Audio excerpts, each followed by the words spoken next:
Welcome to episode 13 of Both Down, the number one Blood Bowl podcast that has returned with their own show. That's right, no longer 3-die block controlled. I'm your co-host, Steve, a.k.a. Kilowongi. Okay, fine. Speak for yourself. Fine. I'm just going to jump in here. I'm excited. I guess. I am Scott Prime. Well, good for you. So, how's it been going? It's been going good, Steve. How you doing? Not bad. Getting frustrated with cyanide. Why's that? You must be losing. Well, I'm on the Slurpcast League. Okay. I did really well first couple of games. Yeah, I thought you told me you were doing good. Well, yeah, the Asphalt Scorchers did really well the first two games, and then I just had horrible luck. So you went with Amazon? Yeah. Somebody told, I did see on the forums, Slurpcast forums, where I guess your stat line was like death, casualty, KO, KO, KO. The last game I played, or something like that. I took an extra apothecary, and he wound up, I was playing against Nurgle, he wound up killing a line woman with no skills, just like straight off. I was like, well, I'm not going to do it on her. And then he killed another one. I'm like, well, I'm not going to use it on her. She doesn't have any skills either. And then he took down one of my blitzers with 7 movement. I was like, crap. Okay. Dead, apothecary, or -1 agility. Nice. I guess I'll take the -1 agility. That's a good apothecary. Yeah. He brought her back to life. Yeah. Just a lot of death. It didn't go well. So you got pounded, huh? Yeah. Well, not as bad as the Tabletop League with the Dark Elves, but bad. Well, if your Asphalt Scorchers do like they did in our Tabletop League, then next season you should win it all. That's very true. You been playing any Fumble or anything? I have not, actually. The Highlander 2 League I was in dried up and is no longer even an option because I guess the guys over at 3-Die Block that were running it, they asked for some other people to be the managers and commissioners of the league, and nobody stepped up. So that dried up, and then... Wow, 3-Die Block fans suck. No, they have another league. I mean, they said we could get on the waiting list for their Highlander 1 league. Oh, okay, so you're like a backup league. We're league. like the extra league, so that's fine. And then this Slurpcast league I was playing with on Fumble, those guys, the guys who are running that are, roofers in going for his doctorate or whatever to be a doctor or nursing school or whatever he's in, and so is the other guy. So they're just completely busy with school right now. So it's kind of on hiatus, even though I won the wooden spoon by accident. That's usually how that happens, I guess. You don't do it on purpose. Well, my record wasn't that bad, and I thought it was not good. I didn't make the playoffs, but I thought it was not bad enough for the wooden spoon. Yeah. And so they took the lowest 4 teams in Fumble, and they made them play a tournament. And I got the first round bye into the wooden spoon championship. I guess they took the bottom 3 teams. Wow. And then a dwarf team and a chaos dwarf team, which had lower points than I did. The hell? They fought it out to get to the wooden spoon, and then I played in the wooden spoon final. And I thought this is one of those things where if you win the wooden spoon, you... if you win the game, you get the spoon? Or you lose the spoon? I thought it was like you win the spoon. So it was like, you won something. You played in the last bowl. I've heard of tournaments where I see, yeah. The 2 worst teams play, and so they don't want somebody to throw the game just to get a trophy or something. So like we do. Exactly. But I lost that game. And then they said, we messed up on the tournament. The teams that lost were supposed to advance, not the teams that won. Right. So you were fighting not to lose because the loser got the wooden spoon. So then I was scheduled to – so I went through the dwarf team and got beat 2-1. And then I had to play the chaos dwarf team to try to keep from getting the spoon again with my underworld team. And we had scheduling problems because of Nuffleween and stuff the weekend we were going to play. And I guess they just said, we're tired of waiting for you guys. So you're both co-wooden spoon winners. Wow. So by default, you're horrible and nobody likes you. So I had a really rough season the first season. The second season, I won my division. And then the third season, I'm a co-wooden spoon winner. That sounds about right. Yeah, thanks. Yeah, sounds exciting. So, yeah, I only played like one fumble game in like the last month and a half. Yeah, we've been ramping up for Nuffleween, trying to get stuff done. So I guess that'll take us into our segments for this week. Yeah, this Nuffleween will month. just talk. Our first segment this month is going to be Instant Replay, where we review the Blood Bowl Team Manager card game. Ooh. And there's a reason for that, because our second segment is going to be Behind the Fluff, with an interview with Jay Little from FF Games, who actually designed Team Manager. That's right. And then in our third segment, we are going to talk about the Nuffleween tournament that we held just a couple weeks ago here in Oklahoma.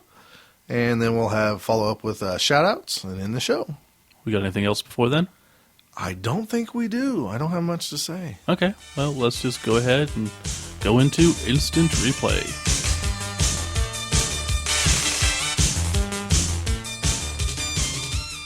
Both Down is brought to you by Wizards Asylum, your premier source for comics and games in Norman, Oklahoma. Check them out online at their new home, wizardsnorman.com.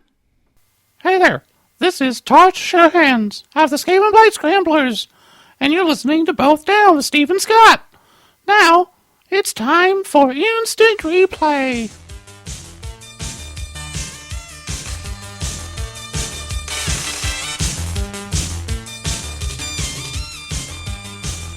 All right. This is Instant Replay, and we are going to take a look at the Blood Bowl Team Manager card game that came out, half a year now, at least? It's been longer than that, Has it been longer than that?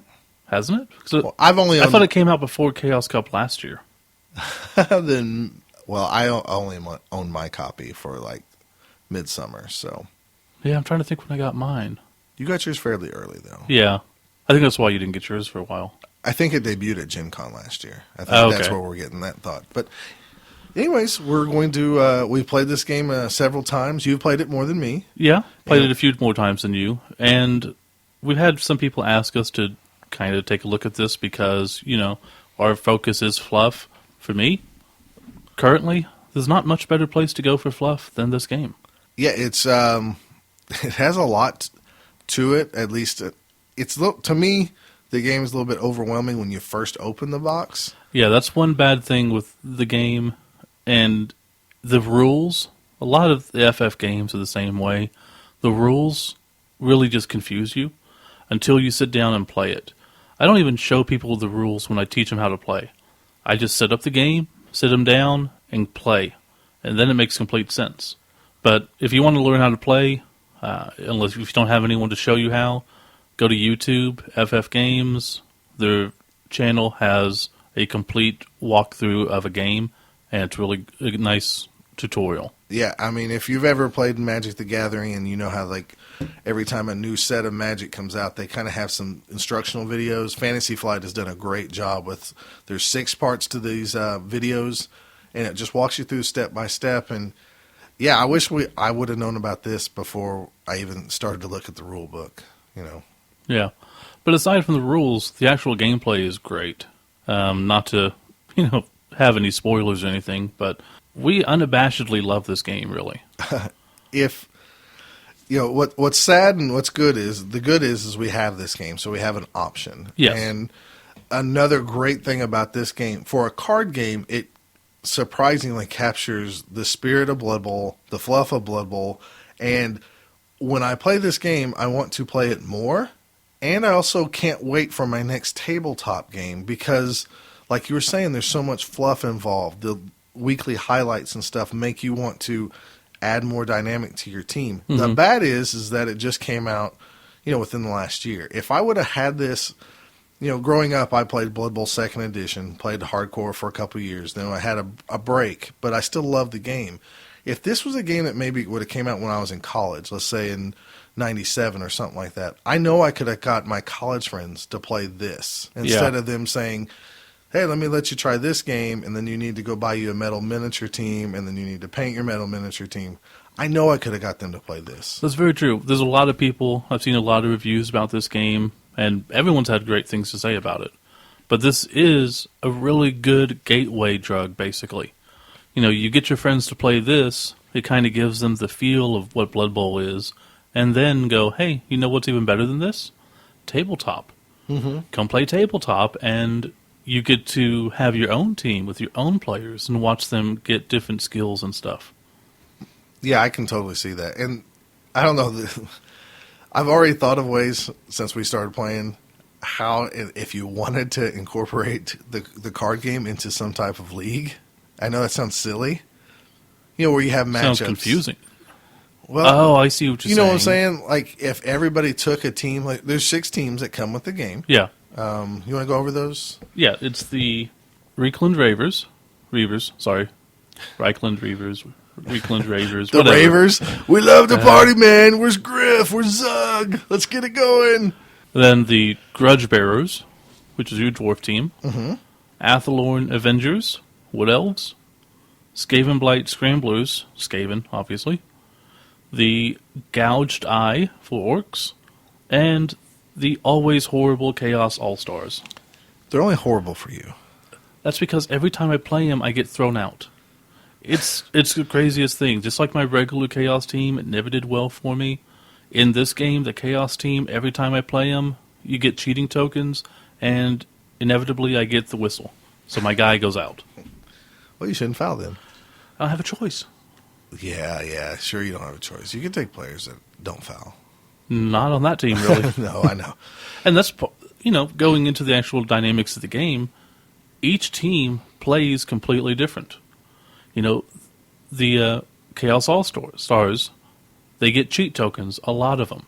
So it's so much up to fate whether your guy gets, extra star power or if they get called out of the game.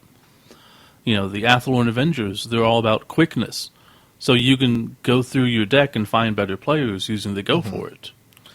What's interesting about this is for people that's played like Dominion, that's a card deck building game, and there's a ton of them out there now, but Dominion was the first one. You start off with a small deck, and then you start building and buying and creating this deck that you go through. Blood Bowl has some of those mechanics as well, or Team Manager, I should say, has some of those mechanics too. But you're right, each team does play different. There's skills that are from the Blood Bowl traditional tabletop game into the card game, and while they're not exact replicas, like, stand firm doesn't mean you don't get pushed back, because in the card game there's no getting pushed or anything. But it just means that they can't tackle you. They can't hit my guy because I'm extra if you tough. hold the ball. Especially, that's what it is. If you hold the ball and you have the skill stand firm, they can't attack you. So no matter what, you're going to keep that ball unless they find another mechanic to take the ball from you. Right. And like you were saying, we were playing the other night, and I had the dwarf team because we randomized the teams, and you had chaos, luckily, again. Yeah, lucky for you. And you were griping. You played it more than me, so you've started to adapt what the skills mean. And I was thinking, that's weird. Stand firm. Why do I get to hold on to the ball? And then you said it obviously. You're like, it's like the cage. And it was so obvious when you said it's like the cage. I can't get to your ball carrier. I'm like, golly, you're so right. And they did such a great. They take the fluff from the tabletop or the skills, and they add it to this and turn it. It's very obvious, and, coming up next we have our interview with Jay, and it's very, very obvious that he's played a lot. Everybody involved in this game's played a lot, and they love the game. And that just comes through into it so well. Oh, yeah, I totally agree. And if you haven't played Blood Bowl Team Manager, the concept's a little bit different than just scoring on the field. What you're after is the most fame. Yeah, because you're essentially managing a team, as the name would imply. So you want to make the most money and everything else in the old world, or the world that exists in Blood Bowl. So if the winner after it's 5 weeks. It's 5 weeks, but realistically, you can change this game up so many different ways too. Oh yeah. And even though it says to do 5 weeks, if you're bored for one day and you want to just play for about 5 hours, you could go through every single one of them. And that's what's great about it. But you earn fans, and then at the end of the 5 weeks, you play out all your cups and everything, and then the one with the most fans wins the game. And the actual mechanic of the game is the last week you have the Blood Bowl tournament to fight over, which is awesome. Which is really cool. And even though in our last game we played, I won the overall game, you won every cup, and that made me so mad. Yeah, I won every cup, but Scott had more fans at the end by, 2, I think? 2 or 4, I can't remember. It was very close. So close. And every game I've ever played has been really close. I don't remember any blowouts. That's what I was going to say, is every game's been within 5 that I've played. And I haven't played as many as you, but it's always been close. And it always comes down to the very end. Just like a real Blood Bowl game, you just never know what's going to happen. Mm-hmm. You played it with multiple players. How did that go, since I haven't experienced that yet? Just as well. I mean, it functions perfectly for more players. It doesn't feel weird that you have 3 teams fighting over something? No. Actually, because how the game plays, you put out 4 highlights that you're fighting over, and then either a card that adjusts some things in the gameplay or a tournament is the 5th card. When you have 2 people, each person is winning is getting something from all 4 highlights. Right. When you have 3 people, you're not. I mean, you don't get something from every highlight. So it makes the choices that much harder.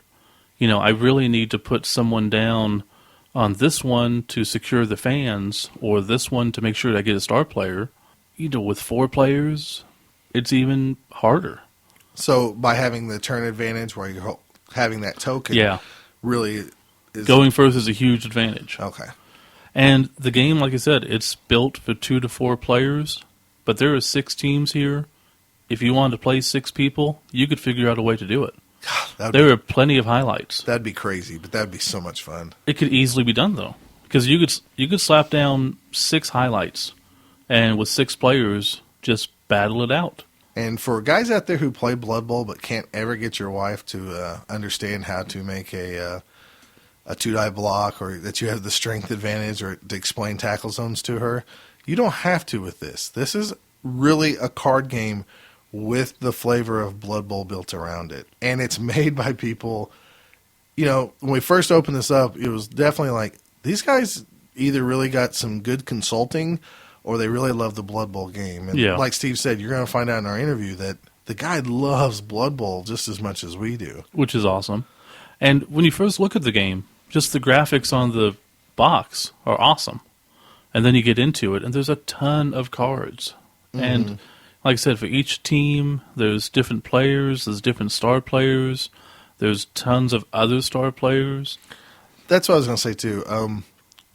I do like the fact that, being the guy from 2nd edition and forward, I love the star players already built in the game, but it's nice to see some other star players or freebooters out there, Yeah. I know on the dwarf team that I was playing, I picked up a guy who was a human thrower, who was Long Bomb Silver, and he still had that pun name, and, I don't have to explain to you where, Long Bomb Silver comes from or anything. So it's still that pun name, and it fits for being a thrower, and it's really fun, and it feels so much like Blood Bowl. And I've actually, since we played it the other night, I've been wanting to play it again and again. Ever since we played the first time, Scott has wanted to play it more and more. We've just been busy.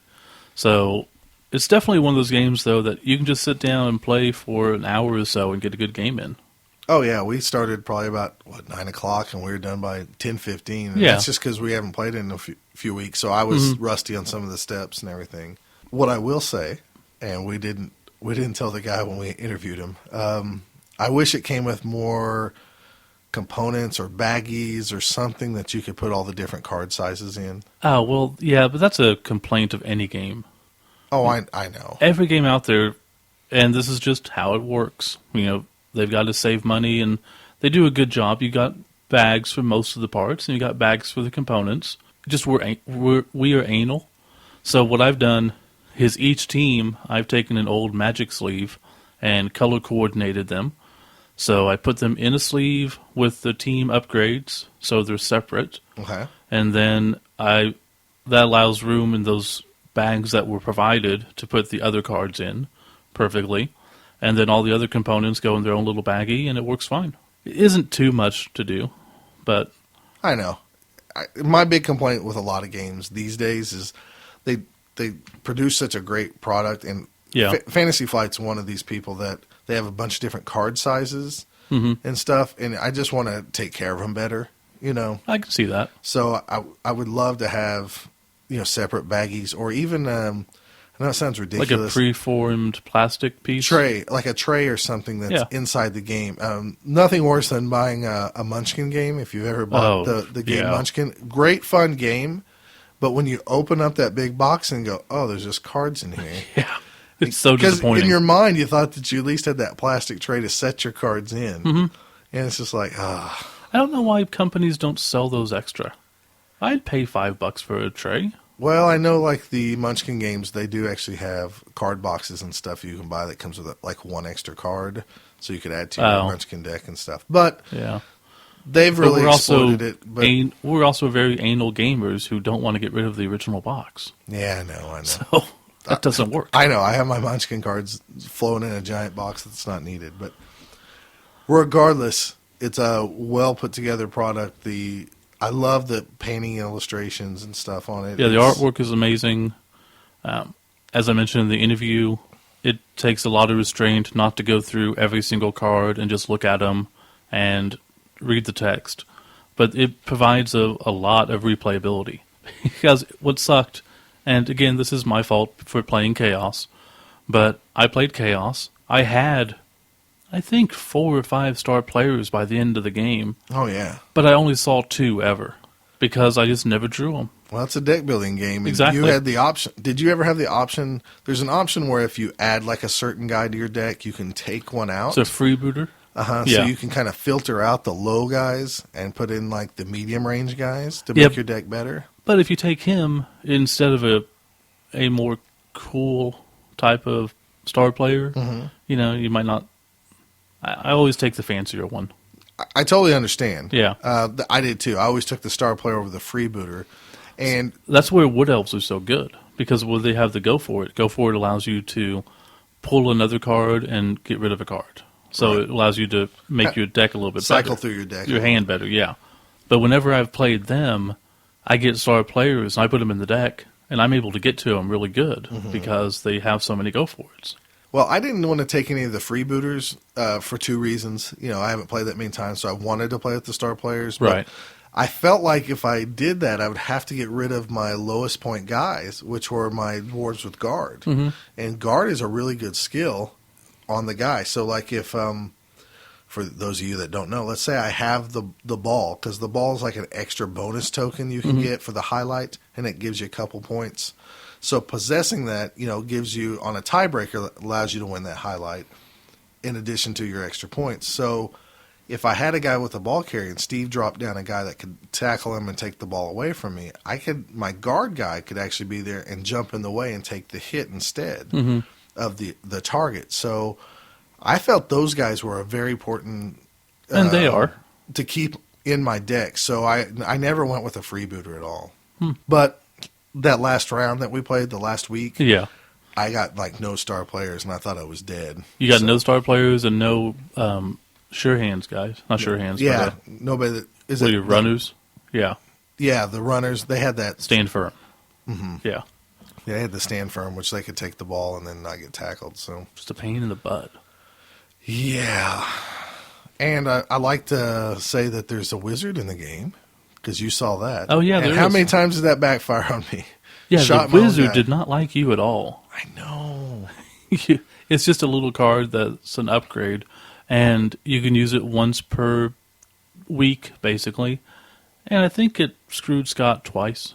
Yeah, you have dice in here that are very similar to block dice. You only get 2, and they have the little explosions on 4 of the sides, I believe, and then they have, or is it 3? It's 3. Yeah, it's 3 and then 3 explosions, 1 X, which is like your skull, something bad. and 2 nothings, And 2 nothings. And yeah, the wizard shot my own guy, which was the nothing symbol. which was awesome.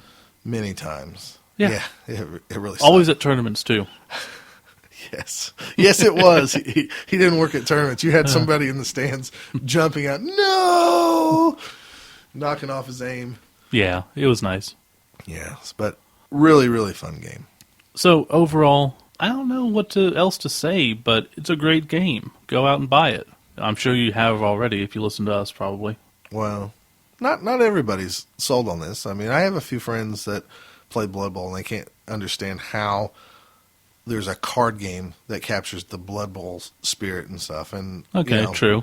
So I'm planning on next week, the day before Thanksgiving at work, showing some guys at work how to play this and Good. showing them, the feeling and stuff that you do get from the game. It's very well constructed. I'm looking forward to expansions, and I hope there's expansions. Yeah, And because I would like to have more teams out there, definitely. And Just a ton of teams. and of course, I like the way we play, where we just roll a dice and take whatever team. Yeah, But that's just me because I like random stuff.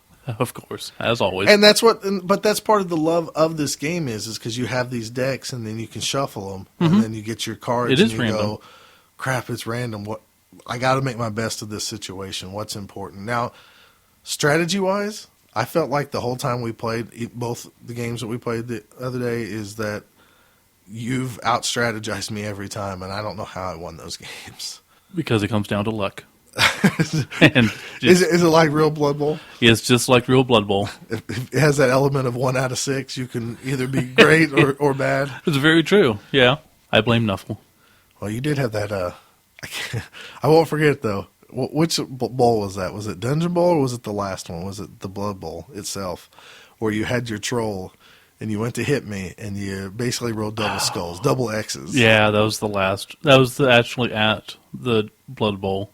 That was so awesome. I put down my 4-strength troll. It was a the Minotaur. It was your Minotaur. Oh, was it Minotaur? It was your Minotaur because he's the guy that That's could right. hit back if I hit him. Yeah. So I put down my 4-strength Minotaur. I go to hit him, and boom, fall down. It was awesome. Which sucked, too, because he has the skill go for it, so I could have cycled through and gotten a better player. But since he went down, I don't get to do that. Good old Chaos. I'm looking forward to playing them. I want to try them. Okay, good. You know why I want to play them now? Just to say that you won and rub in my face if you do. No, because I didn't realize that they were called the Chaos All-Stars, so now I want to play them. Ah. Scott does love his Chaos All-Stars. Got to have some Morg and some other guys in there. So, anyways, I guess we're going to wrap up this segment, and we will be back with Behind the Fluff.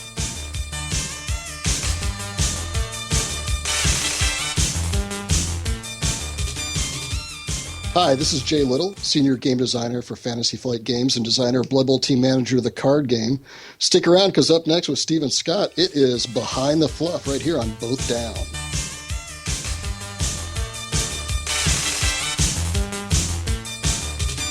All right, we're back with Behind the Fluff, and today we have a special guest with us. This is Jay Little, Senior Game Designer for Fantasy Flight Games. Welcome aboard, Jay.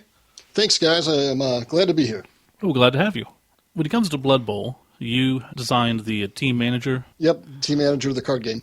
Okay, and we got a new one coming up, which we'll get into in a little bit.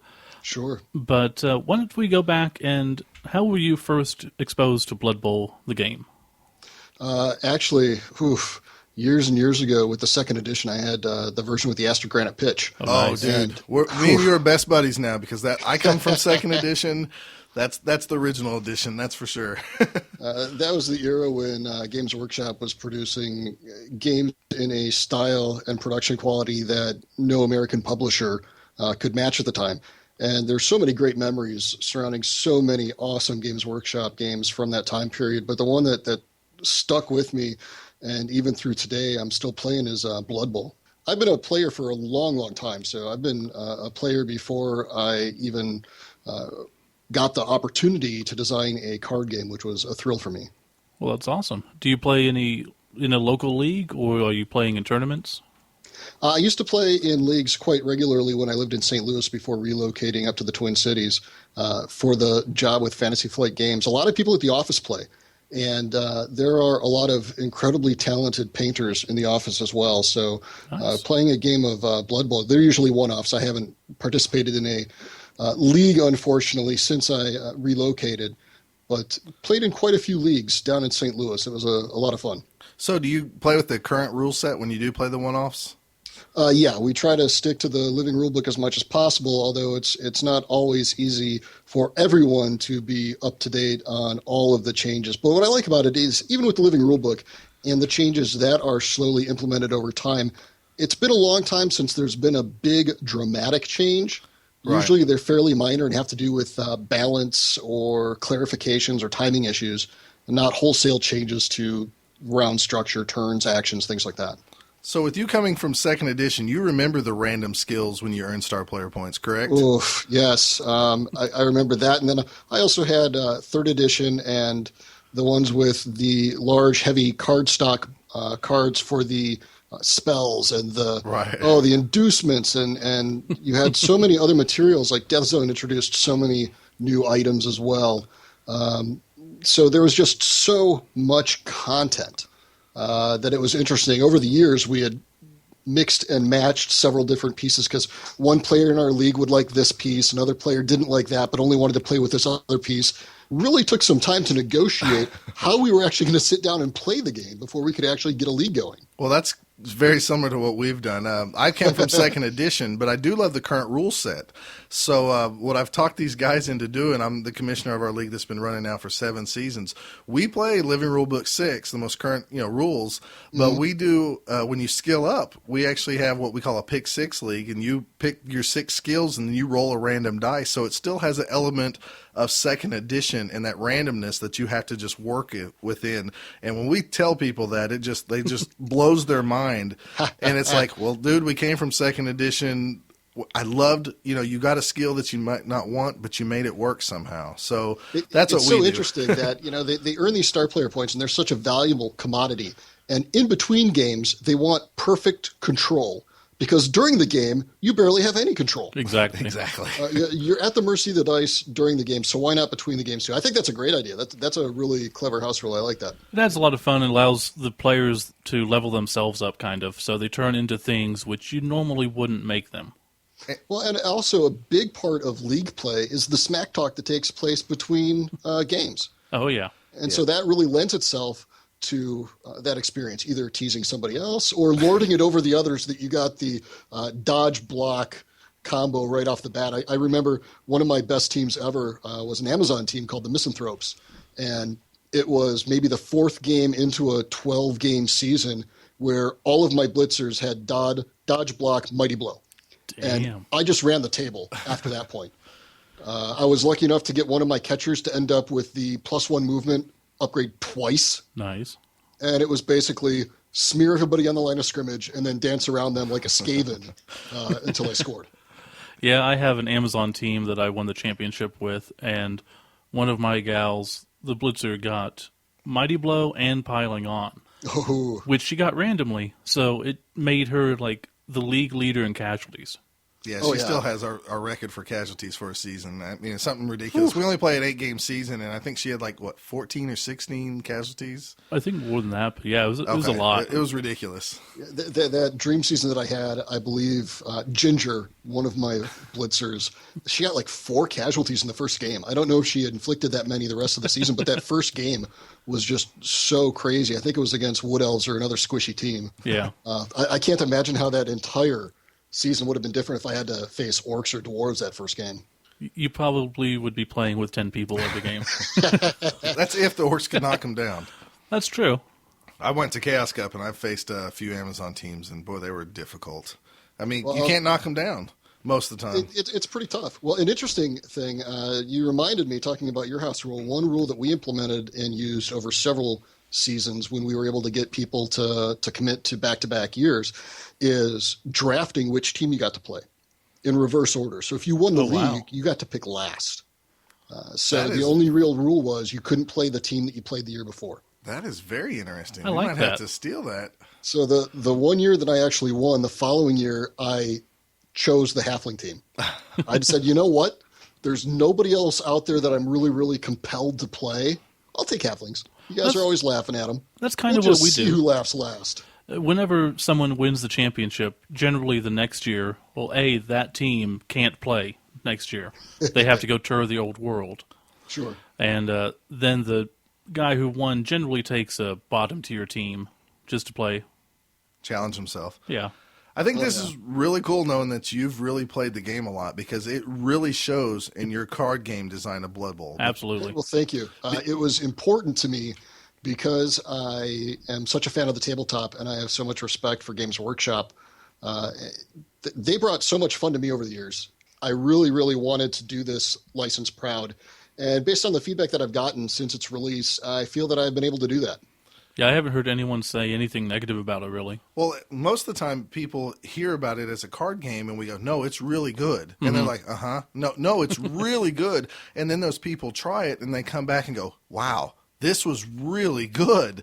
And, I mean... It's different than the tabletop, but it just has the same heart to it. It's the same universe. It's the same randomness and goofiness. And it's supposed to evoke the same feel. I It does. could not recreate the tabletop in a card game. I just couldn't do it. We didn't have the resources, time, and eventually, early on in the process, we had to decide, you know what? That's not going to happen.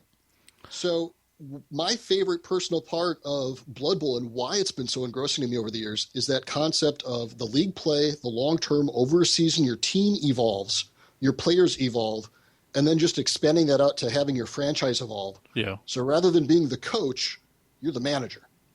That was kind of the key realization early on that helped us zoom to the right perspective, and we were able to focus on the design from that point. And I really think that it provides the flavor of a season, the highs, the lows, the good, the bad, and really highlights those moments, the Sports Center moments, if you will, that people talk about after the season is over. Oh, man, do you remember that game against the Lizardmen when the Croxagore just rolled over us and got 6 casualties or whatever it is? And this game, the card game, attempts to recreate those moments. Now, when GW came to you, came to the company, did you jump on it, or were you just happenstance assigned it? No, Steve just stole my question. I was going to ask the same thing. I was like, did you pick this game, or did they pick it for you? Well, game design is a little bit of both ways. Sometimes we get the opportunity to choose what we want to do, and sometimes there's something on the schedule that really needs to get designed. In this case, it was kind of a perfect match between there was a design need within the company for a premier license and partner, and I had an availability, and I'm there like, ooh, me, pick me. And it wasn't very long into the first vision meeting that I was able to show my passion and let them know. It was interesting, too, because the previous year I had actually flown out to England and got to visit the Games Workshop facilities when I was designing Warhammer Fantasy Roleplay. And while I was out there, I met Jervis Johnson. And we sat down and had lunch together, and I was just a little bit of fanboy there, starstruck, talking with Jervis. Did you touch him? He doesn't like. He's got like the little perimeter around him. You guards. didn't rub some block dice on him or anything like that. But it was really, really interesting. He's a real down to earth guy, great guy. And what's fun is I wish I had brought my miniature, because for my undead team, the coach was Reverend Jervis Johnson. I had this great sculpt of a little priest with a book just preaching fire and brimstone. That was the coach mini. So that was my little nod to him. Nice. Was GW easy to work with, or did they have any major inputs, like suggestions or ways that they wanted the game to go? Or was it kind of left open to you and they just said, okay, that's awesome, go?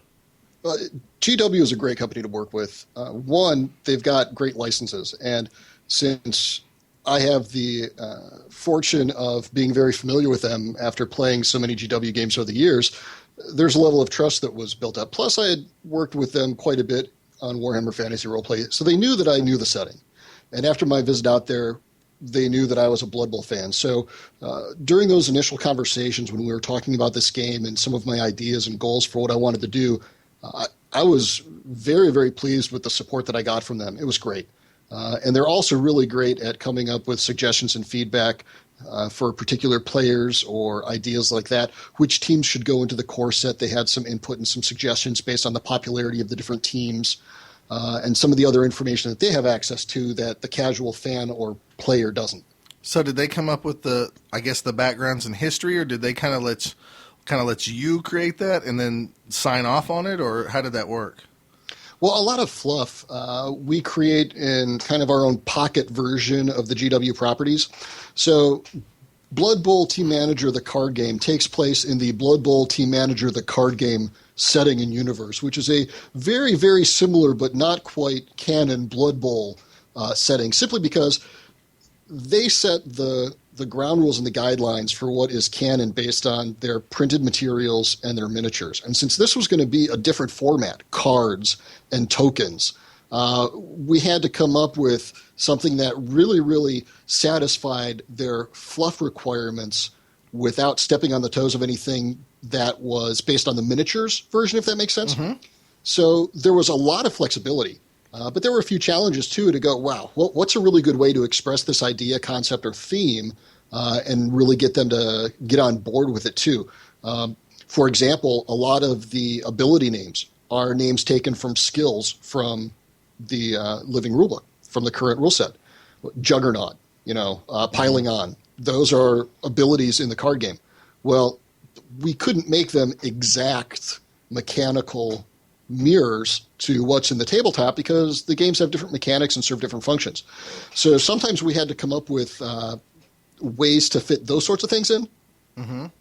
So it's still what I feel very, very faithful to the source and the feeling of Blood Bowl, although diehard fans will easily note that some of the skill names don't always match up to specifically what they do in the tabletop. And that's fine because this is the big, long, league view of the game. Exactly. Well, I've got a couple questions for you guys. Okay, sure. Since you play in a league regularly, I am usually not a rule stickler. I'm usually pretty fast and loose. But when it comes to Blood Bowl, there are 2 rules that I basically mandate if I'm going to play in a league. And I'm wondering what your views of them are. Okay. First, the timer. I basically insist on using a timer. What about you guys? So you stick to the 4-minute turn rule? Absolutely. In fact, I would make it 3 minutes if I could. I'll go first on this, Steve. Yeah, go ahead. We, in our league, do not enforce that. But what I find out is as the commissioner of the league, I have a lot of players that will kind of whisper in my ear when games don't go their way and go, that game took a long time, so-and-so plays slow. And my advice to them is play quicker or, get faster. I actually don't have a problem with the 4-minute turns. At tournaments, I love tournaments in its own right because it enforces those rules. You play a game in 2 hours. While our at-home league, we call it an at-home league because we play, with our kids around and everything else. It's a lot more looser. A lot of guys just use that time to catch up, drink a beer and stuff. But yeah, it's a league of friends. So realistically, we've had a game that lasted, I think, 8 hours one time because they kept talking and they had kids and they went to lunch. They went to lunch and everything else. Okay, so it wasn't continuously. No. The reason I like the time requirement, and one of the reasons why I try to get everybody to buy into this is I am not good at long-term chess-like planning and thinking. I agree. My best asset is quick gut reactions, instincts, and reacting to the situations as they change. Yeah. Not the, stroke my beard and look at it like a professor and No, I totally consider. I don't think any of our guys do that. I'm with you. I like just wait until it's my turn, then look how it is, and just figure out something and go with it. Yeah, so I feel like people who expect or want an unlimited amount of time are basically saying, I want to use my skill set and what I'm good at without letting you use your skill set and what you're good at. Right. So I think the timer is one way to put people on even footing. Like I said, I don't have a problem with it. Me and Steve, we can get together, play our league game, talk, and do everything else that we normally do, even with my kids around and still play in about 2 hours. So me and Steve aren't our problem in our league. And we don't have a lot of guys that are really a problem. Most games go about 2.5 hours, sometimes 3 hours. But I do get what you're saying. And I know in with novice players, I have no problem. Instructional games, I have no problem. But between seasoned players who have maybe a dozen games under their belt or so, I really do expect by that time that they understand how the game works. They understand their team. And we're basically pitting our strategies and our instincts against each other, not our ability to map out mathematical certainties. Well, see, that's the point where it becomes more of a game than it is fun and hanging out. Mm-hmm. Because we, like I said, it's a home league. It's about 8 of us regularly. We all know each other. We play at each other's houses. We're just really having this as an excuse to hang out. So it's fun to catch up and chat. But yes, at a tournament, whenever we run a tournament or go to a tournament, we are hard and fast at that 2-hour mark. We give you a heads up, and if you haven't finished your turn by the time it ends, too bad. You're done. 2 hours, cut off, put your dice down. And we have a few people that always complain about, they didn't have enough time or whatever. It's like, play your game. Stop looking at the board. You only have so many options anyway, so just do it. Especially in a tournament setting, you have to realize that you're one of X people, not the only person there. Exactly. Yeah. So speaking of stickler, the other rule that I like, which is also somewhat controversial, is what we call the tweet rule. Do you know what one I'm talking about? Is this going to be the turn marker? Yes. If you touch a figure before advancing your turn marker, tweet, it's a turnover, my turn. I would say that during a typical league, I catch maybe 5 to 6 instances of that and get an extra turn on somebody. That's a big deal. That's huge. We do not do that. No, we don't. And even in our tournaments, we're really laxed about that. Now, we probably shouldn't be because there is people out there that play that way. I mean, we had practice games for a tournament, and Steve sat down for a guy real casually, and he tweeted him every time. He's like, oh, lose a reroll. And Steve was when like, what the people hell? are learning, then yes, I'm much more of a stickler of, hey, remember to do that. Hey, remember to do that.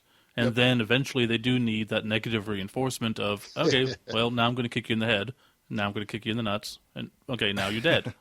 Well, and we came from a background, too, where it was so loose that we didn't even – and the proper way, is this is a pass action. This is a handoff action before you ever move your figure.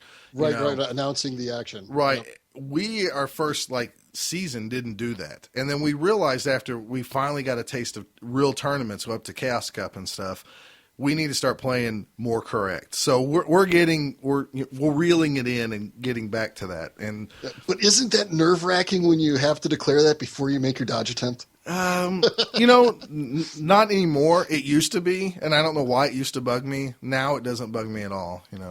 But now I will give you a question on our side. Sure. And I'm sure that you wouldn't play like this. We don't allow stalling, and I'm guessing that you in your leagues have no problem with that. Stalling in terms of going to the end zone to score? Sitting at the end zone, beating up people, sitting there for 6 turns and not walking in. If somebody plays that way against me, I have no problem with that. Okay. I would not play that way against somebody else. Oh, okay. I think the game is all about trying to get the goal. I would rather score being in that position and then be scored on by my opponent than walk it back and forth across the end line myself. Okay, good. That's the background I came from. Me and my buddies in high school, we never stalled on the goal line. We just sat back up and played the game. And so in our league, we kind of have this gentleman's agreement that we never do that. Now, it's not really a gentleman's agreement. We have a signed contract. Well, now here's the thing. If it was a dwarf cage that got up there, just put the damn ball in. But if it was like the Wood Elves or the Skaven or some sort of, very breakable team, and if they want to risk that and go around trying to throw tackles against my mummies, feel free all day long. Yeah. So it is different for us when we get into the tournament environment because, it's a tournament, so you do what you got to do. So some of our guys, it's taken a while for us to adapt to the tournament side of Blood Bowl. So I will say I'm a very casual player. I usually don't bark hard and fast on any of that stuff, especially with new players. But in a tournament or structured setting, I do have some expectations with Blood Bowl more so than virtually any other game that I play. Yeah, well, it is actually in the rules, so we'll never fault you for that. I mean, that's just part of the game. You'll fault me for something else, and that's fine. Yeah, absolutely. We love to find fault. You for all in those 6s. So, do you have any particular teams that are your favorites? My favorite team overall has got to be the Undead. The Undead were the most successful team I've ever had, and I like their. I think they're awfully flexible. My second favorite team is probably the Humans. I think people just gloss over them because they're so vanilla, but they're so darn versatile. I gloss over them because of 2-strength runners. Oh, the catchers? 2-strength catchers. I can't stand that. Yeah, that's understandable. I just think that they're pretty flexible. Plus, they're one of the first experiences people have with the game. You get those plastic figs right out of the box, and those were the first ones that I ever painted. Yeah. So there's a little bit of nostalgia tied to that. After that, I'm a big fan of the Amazon and the Norse. My least favorite team, Skaven. Hate playing against them, never want to be them. I totally understand that. Yeah, they are annoying. So, Jay, you came from 2nd edition. Yep. When you guys opened up those boxes and started playing for the first time, did you guys use the teams that were in those books? That is a great question. I actually can't recall. That was so long ago. Okay. So long ago. Well, it was a long time ago. Back in my day. Well, I asked this question because we've talked about it before on the podcast. Me and my buddies, we thought that's what you did. There was 40 teams made up in those books. So we just thought you take those 40 teams, you play out a 16-game season. And it made out for a long year of my life, but we did it. Oh, so you actually thought that was a schedule. Well, yeah, we thought, the Reekland Reavers and all those guys in their division was that division. So we made schedules up for all those teams, and we played all that stuff out for 16 weeks because that's what we thought you just did. And then when 3rd edition came out and people were, you go to the local shop and people are making up teams and their team names and stuff, that threw us off guard. It's like, why aren't you playing with the Reavers? Why aren't you playing with the Champions of Death? Where's the Dwarf Giants? And they're like, they're not around. No, I actually hadn't even thought of that. I think I come from such a strong role-playing background that anytime there's an opportunity to personalize, customize, or flavorize something my own way, I usually seize it. So I wouldn't be surprised, even if there were very strict rules and structures on this is the team, this is the name, this is how you do it, here's the color scheme, I would have done it another way anyway. No, I totally understand. So a fellow lover of fluff.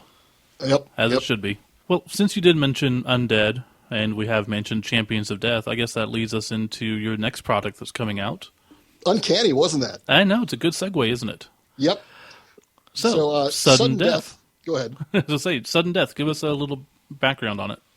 So Sudden Death is the first expansion for Blood Bowl Team Manager, the card game, and it features 3 teams that really have some similarities in terms of the fluff, I think, and those would be Undead, Vampire, and Dark Elves. Now, from a mechanical standpoint, they're pretty diverse teams. So we had to come up thematically with a way that it made sense for these 3 teams to be their own unit, essentially. Right. The Dark Sorcery Syndicate. So they're their own splinter subdivision of the Team Managers Union, which is the overarching operations for Blood Bowl Team Manager. So you've got the 3 goody guy teams from the core set are in their own subdivision. The 3 evil teams in the core set are in their own subdivision. And then the Undead, Vampire, and Dark Elves make up their own 3rd subdivision. And so that theme of dark sorcery ended up being what kind of ran through the expansion as well as the flavor through these teams, that sinister, evil, seething feeling that you get from the teams. And that was really, really fun because that also helped inform some of the design decisions when we were trying to decide mechanically how these teams should play and act. And one of the big challenges is we included so many teams in the core set is how do we make these teams functional and competitive with those teams, but still make them diverse and feel distinct? Because of all the comments that I get about the core set, one of my favorite is to hear people tell me how much replayability they think the core set has because each team feels and plays differently. Oh, absolutely. And that is one great thing about that because the teams do play so differently and they're a lot of fun. And it takes every ounce of strength for me not to go through and read every single card. Because I just want to sit down, look at every little card, read all the fluff, and get it in my mind. But I love going back and replaying it and finding a new star player or a new challenger, anything. There's so much diversity in that you're right, the replayability is humongous. And I also love the fact that if you're playing a 3-player game and you play all 3 teams from one division, then your next game is all 3 teams from the other division, those 2 games can feel so incredibly different, even though each division has a pretty sturdy team, a pretty flexible team, and a fragile and quick team. Mm-hmm. So the Skaven and the Wood Elves are kind of mirrors. The Dwarves and the Orcs are kind of mirrors, and Chaos and Humans are kind of mirrors. They each have some similar strengths. So then it's, okay, if this is a point of commonality between them, how can we make everything else different and distinct? Yeah. And so that was really fun to be able to come up with. So is that the same with Sudden Impact? You've got the one... Sudden Death, come on. So, God Sudden dang, Impact. You're right. Wow. I'm on a big Jean-Claude Van Damme kick. Van Damme movie? Yeah. So, I'm trying to think of like 20 things at a time. So you're what are you saying, Steve? Like the champions, the undead would be like the orcs and dwarves fall into that category? Is that what you're saying, Jay? Is that? Not necessarily. Okay. This is a new expansion. Now it will just so happen that the Dark Elves are pretty versatile. I think a lot of people first assume, well, it's got elf in the name, so they're going to play a lot like the Wood Elves or maybe even the High Elves. And that's actually, I think, a misconception. I think they're a lot more like the human team. The Dark Elves are surprisingly flexible with a little bit of frailty, but they're sturdier than most of their elven kindred. But what's really interesting is the fluff for the Dark Elves is all about hatred and vendettas and revenge and just this seething hatred for everything and everybody around them. So kind of working in revenge and hatred to their mechanics was a fun thing to be able to do. So that was a neat opportunity with the Dark Elves. What's interesting is, and why I don't think this follows the same pattern as the core set, is the undead. One reason I like them so much is they're kind of a conundrum. You've got these huge, beefy, stalwart mummies, and then you've got basically gutter runners on the outside in your ghouls that I am always terrified to send out with the football because, they're the one guy on my team without regenerate. Yeah, those are the guys you smash to win the games in the tabletop. So I think the undead present a really engaging and challenging experience as a manager because you've got units that are sturdy like dwarves and orcs, but not enough of them to play like dwarves and orcs. You've got units that are quick but not agile, So if you have the ball, you could potentially run them or script plays like you might with Skaven or Wood Elves or another flighty team, but they're also very fragile, and they don't have the additional agility to be able to get themselves out of sticky situations. So I really liked the challenge that the Undead team provided. And what's interesting is one of my favorite things about designing games, any game, but particularly the Blood Bowl games, the fact that I get to insert my own references, inside jokes, and things like that into the game. So the Undead team in here is actually modeled after the Undead team that I played in St. Louis. So while they are the champions of death and they've got those core units that are available to a team, the star players are actually ripped straight off of my roster. I actually keep all that old stuff. So I went back out there and I found my old roster and I pulled it out and I picked a couple of them to make star players. Oh, I'm jealous. That is awesome. So like the two star player ghouls are Gibber and Jabber, which were I was fortunate enough that one of them got a plus movement benefit early on, and the other one got plus agility. So between the two of them, I had pretty decent ball control.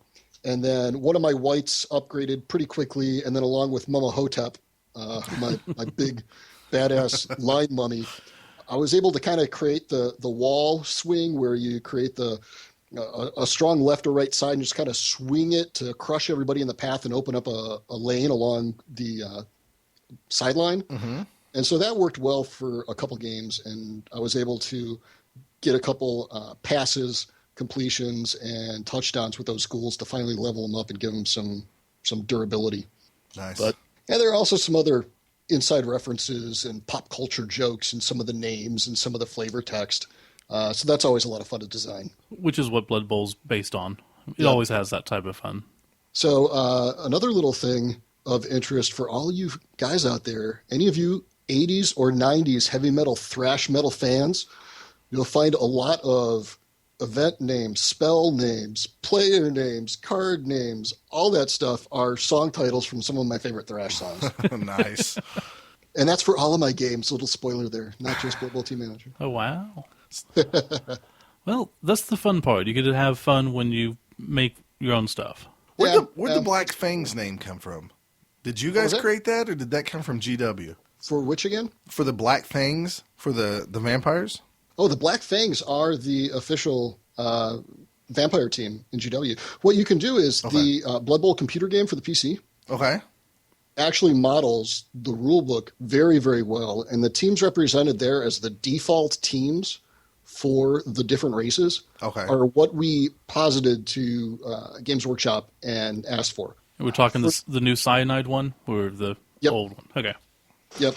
So it was really tough to know exactly what to do with each of them. Like, are the Dark Elves the Naggaroth Nightmares or the Dark Side Cowboys? Right. So we had to make a decision and ended up just going to GW and say, hey, what about these? And they're like, hey, are they official? Are they in something that we did? Yep. Awesome. Have our blessing. Well, that's good. awesome. So, what are the other new concepts that coming out with this expansion? Well, one of the things that we're doing is we're including a lot more content to be able to expand the core game, including there are 15 new highlight cards, some new Spike magazine event cards. Nice. One of the other things that we did is new staff upgrades. Not only do the teams in this expansion come with their own upgrades, but each team in the core set now has one additional team upgrade available to them. Oh, nice.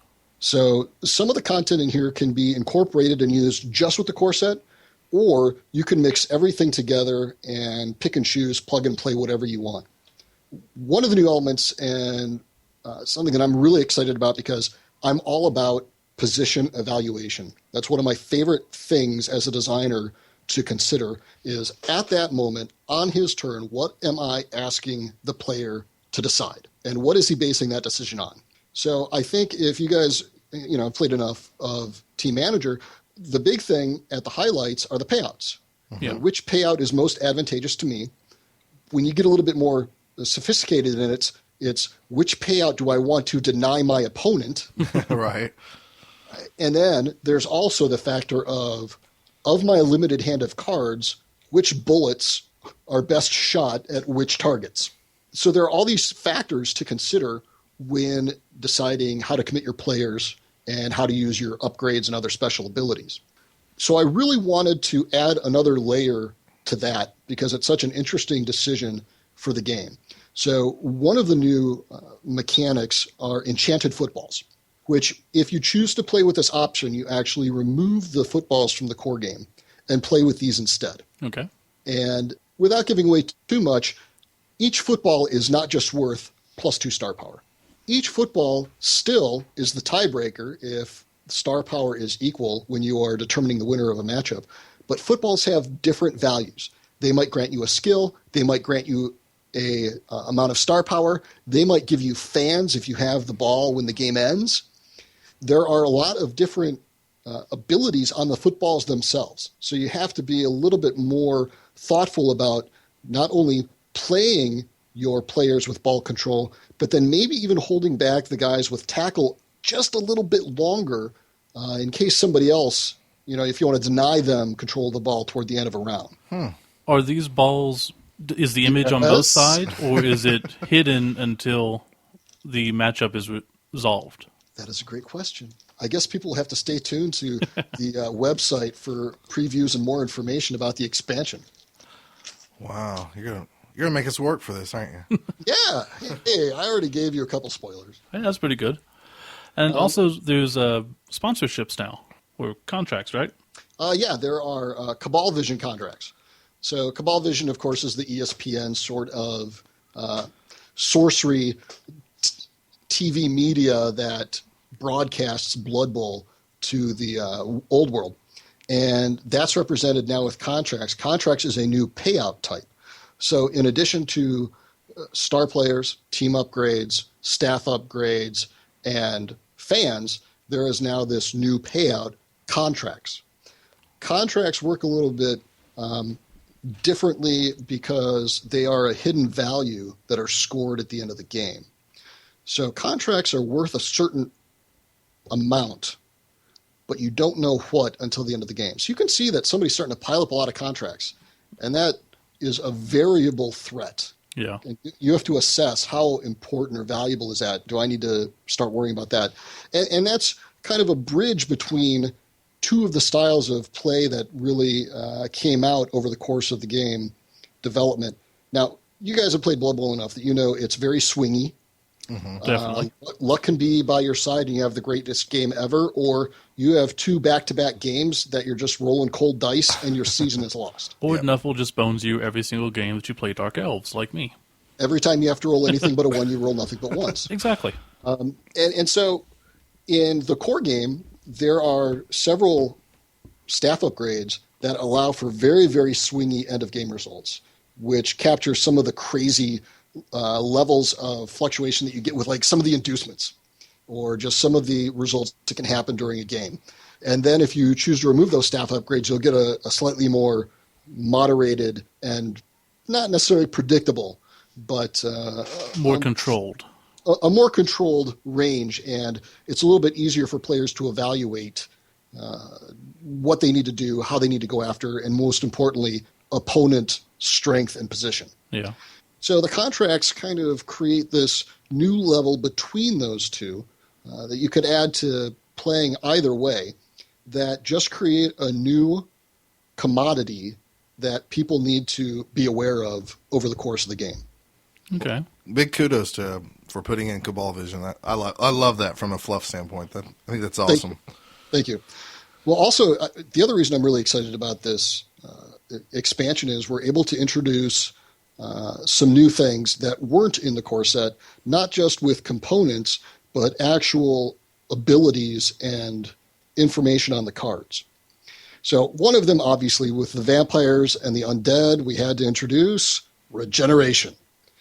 So regeneration is a new skill that those players have that, one of the taglines for the game is it's hard to keep a good player down. Mm-hmm. Or maybe it should be hard to keep a bad player down. So regeneration was key, and exactly how to incorporate that in a way that there's a little bit of that risk and element of uncertainty, but it's reliable enough that this can become a theme for that team, but it also doesn't add a whole bunch of extra levels or layers or make the game longer. So regeneration is an interesting ability that we were able to refine and get down to a point where it's really, really exciting and interesting in the game. And like for the undead, other than the ghouls, who doesn't have regeneration on an undead roster? Mm-hmm. That's pretty scary. Yeah. Yeah, it can be deadly, that's for sure. But perhaps my favorite thing that we are introducing in this game. So what happens when a player is injured? He's gone for the rest of the game. He's long-term effects. When a player is injured, he's just removed from the game. Right. So he doesn't contribute anything anymore. What about when he's first tackled? He hits the ground. He has to make an armor roll. Okay, and in the card game, you rotate the player. Oh, okay. He has this reduced. I'm sorry. In the card game, he has this reduced star power, right? Mm-hmm. Well, now some players don't like getting knocked down, so their abilities trigger after they get hit in the face. Oh, nice. So, that's one way that we're able to introduce this idea, like I had mentioned before for Dark Elves, of revenge. Oh, so you want to tackle me, hey? Nice. Well, then take a little bit of this. Awesome. I may go down, but you just lost 2 fans. Okay, I think I get to play the Dark Elves first when this comes out, Steve. So it's cool because just that thought alone of something that we kind of introduced in the core set, because the orientation of the cards is important. Mm-hmm. And once it's rotated 90 degrees, you do read it from that direction so that the star power is then oriented in the right way for you to count their injured power rather than their standing power. And so it was just a logical extension to, hey, we've got this real estate here. And what makes better sense than, people can get nasty. They don't like getting hit. Or they don't stay down when they're hit. Or maybe they take you down with them. And it just opened up a lot of space and opportunity for just playing around and coming up with some really, really interesting team dynamics. Definitely very cool. Now, do the vampires still eat their own people? So I'm guessing there is some negative. That laugh tells me that, yes, that's included. So the vampires are a very interesting team because in the tabletop, the vampires are one of those few teams that have very, very few unit choices. You basically have vampires, thralls. What else are you going to throw in there? That's it.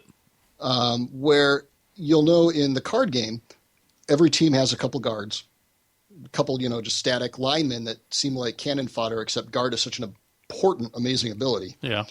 But then most of them also have either runners, catchers, throwers, blitzers, those sorts of units represented through the rest of the cards. So vampires created an interesting challenge because other than the vampires, what do we want to represent in the cards? And because you get a random number of cards each round, I don't want to create that experience where somebody draws 6 cards and they're all thralls. Mm-hmm. And they go, well, I guess this weekend is wasted. So the vampires are dynamic and interesting, and I will say that they have 2 abilities that I think really play to their vampiric nature: bloodlust and always hungry. Oh. So those add a new wrinkle to the game that the vampire player gets to tinker around with. And I'll also say, I guess, another minor spoiler here is the vampire team has more of big guys than the other teams, but a lot more weak guys. So he's a little bit of two extremes without much in the middle. Yeah. Because that's kind of what the vampire team is. So it's really, really interesting to play or play against the vampires because of that. Well, it definitely sounds like a lot of fun. Do you have plans for the next one in mind, or is it kind of see how this one goes and then worry about that? Oh, there are always plans. And some of them are personal because there are teams that I want to get in there. You know, I would love to see some of the other teams that I've played over the years introduced. There are fan favorites that people are always clamoring for. Yeah. It was really, really tough to exclude some teams from the core set. Originally, we had thought, could we create a core set with only 4 teams? And it's like, no, you can't. There are too many awesome teams. Mm-hmm. And there are too many teams that are seen as core teams. Mm-hmm. So I couldn't really see an argument for taking any of those 6 out. But there are so many more to add. And so it was tough even here. Which are the first 3? You know, what do people really, really want to see? So in addition to picking good, solid teams, it was also important to consider a good, solid theme that can connect them since they're their own subdivision. And then also interesting mechanics and dynamics so that they can play off of and feel comparable to the other teams that you already have. That makes sense. So when you think about it in that regard, and this whole idea of themes, then you can kind of think along the same lines that we are about what a new expansion would need to include. Like a Lestria pack with Lizardmen. That's Amazon. Amazon and Slan. Yeah, maybe. Sure. I can see that. That's a theme. Yeah. So other themes that Okay. fit and make sense for these teams to form their own subdivision to be able to knock some heads together. Definitely sounds like it's coming along very well, and it's been well received, and definitely glad there's an expansion coming along because... Well, I like the fact that when he began this, he said the first expansion, so that leads me to believe that there's going to be more, so I'm very happy to hear that. It's very true. You can read whatever you like into that. And if that was just, I don't know, some Freudian slip or maybe some subliminal advertising, so be it. Or just wishful thinking. And do we have a release date or a price point yet? I'm not going to be able to comment on either of those until we have information up on the website. What I can tell you is I actually have a physical production copy in my hands right now that I'm looking at, gleefully laughing at you guys since you can't look at them with me. Let's see. Damn it, we should have turned Jibber, the video Jabber, Hack and Slash, Janglin Jack, Emil von Karstein. Let's see. Who else do I have? I've got Luther von Drakenborg here, and I've got Horkin Heart Ripper, and awesome. Yeah. So I'm just having fun. Oh, you tease. So what can you, I guess you probably can't. Will it make it for the end of 2012, or do you even know that? All I can say is we're going to get it to the market as quickly as we can. Okay. It's a popular game that does well for us. The fans have been clamoring for one, and we're emotionally invested in this. This is a license that we love. So we just want to make sure that everything in production is great so that it fits in perfectly with what people have from the core set and it matches the experience that they're expecting. I like to think that we set the bar pretty high with the core set, so I want to make sure that the expansions match. I'll also say that we do have another Morgenthorg, because he'll play for anybody. Except undead, right? Well, it's interesting because I have to credit my good friend Dan Clark, who works at FFG. He is a creative content developer and one of the most creative, imaginative people I've ever been around. He loves Blood Bowl as much as I do, and he wrote a lot of the flavor text that you see on the cards. And his quote for Morgenthorg, I love, because I think of all the quotes, of all the flavor, of everything with Blood Bowl, this quote he came up with summarizes what the fluff is all about. I asked Morgenthorg what made him such a stellar player, and he said, "I'm so good because I've played for every team in the league, except for the ones I haven't." That's a Yogi Bear type quote, isn't it? Yeah, No. it's great. Not Yogi Berra. I'm sorry, not Yogi Bear. Hey, we got a hell of a game going on here. I'm going to get a pig in a basket. Thanks for making fun of me, fellas. Ain't no problem. Hey, I got to make fun of him for a sudden impact earlier. So That's right. Hey, I have the editing power. No one's going to hear that. well, now they're going to have to, or they're going to wonder what that reference is at the end. I can cut this out too. Hey, I'm just that good. But I'm Just too keep lazy. upping the ante. So, well, we definitely appreciate you coming on. We'd love to have you anytime another expansion comes out, or anytime you'd want to discuss further. Yeah, Oh, absolutely. I had a blast with you guys. Plus, I just love talking about Blood Bowl. It's a game that I have enjoyed for, oh gosh, to say decades is both scary and kind of cool at the same time. Oh, we might have you back on to talk about Team Fluff, your own personal team's Fluff and everything I'd else. love to pull those rosters out and we can, have a measuring a statistical comparison contest. That's fine. We can find out if they're both down approved since we preach the fluffy teams on here. Now, that would be great. I had a lot of fun, guys. Thank you very much. I appreciate you guys getting the word for Blood Bowl out there to the fans. Well, thank you. And now, what's the website that people can check it out at? For more information about Blood Bowl Team Manager, the card game, or any of the other Fantasy Flight games, go to www.fantasyflightgames.com. And do you know what their Twitter is by any chance? I believe it is at FFG. That's what I was thinking. You got it. We'll definitely put links up on our website, so anyone who wants to get more information can find out. I appreciate it. Thanks a lot, guys. Thank you. Thanks, Jay.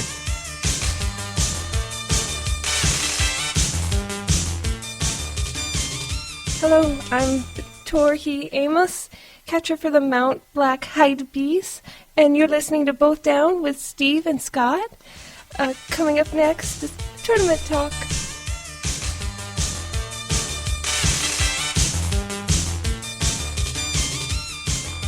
Okay, and now we got Tournament Talk with Nuffleween.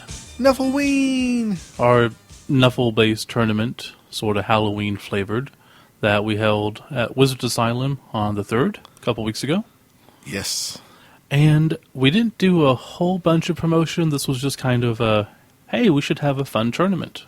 And we did. So we only ended up with 20 people, but that's still a good showing. It was a good showing.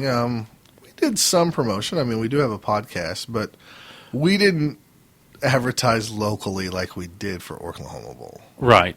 And I know that some of the local people, well, one had a kid 2 days later, so Yeah. he was having to put in extra hours at his work to make sure that things went well. Right, and then there was like... Which, congratulations about the new kid, John. Yeah, John has a new baby. He named it after Nuffleween, called him Nuffle. No, I don't know. I was teasing him. Big props if you did. I was teasing him. What did I tell him to name his baby? Nuffle something like... Oh, God, I can't remember it, but I was giving him a hard time. No idea. It was like a dual Blood Bowl name. It doesn't matter. Okay. I can't remember, so the joke is lost.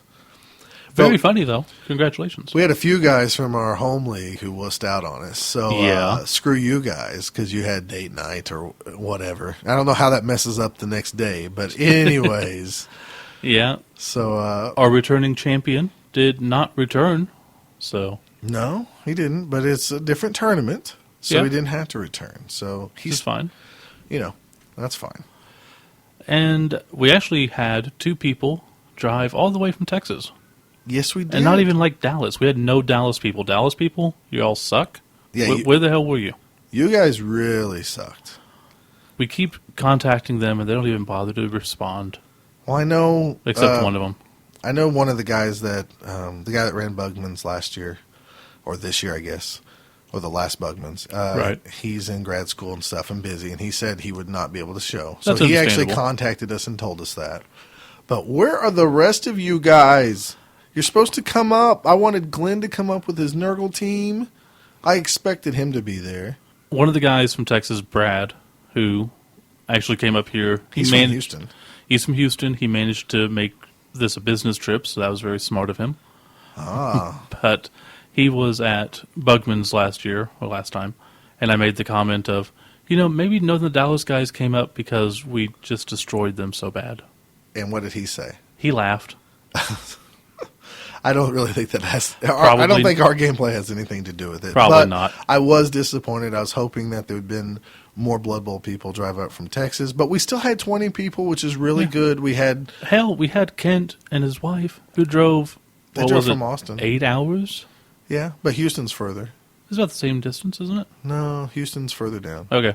But yeah, But still, yeah, we had, Austin and Houston. it's a long way to go for a tournament, and we not really Dallas. appreciate it. So, yeah, it was, And of course, we got invaded by Tulsa. had a ton of guys from Tulsa. There's So a many Tulsa huge guys. league up in Tulsa. If they would have brought all their guys from their league, we would have had 40 people. Yeah. We did have a Tulsa guy back out the day of the tournament. That's understandable, though. Daniel Gonzalez, I'm going to shout out you right now.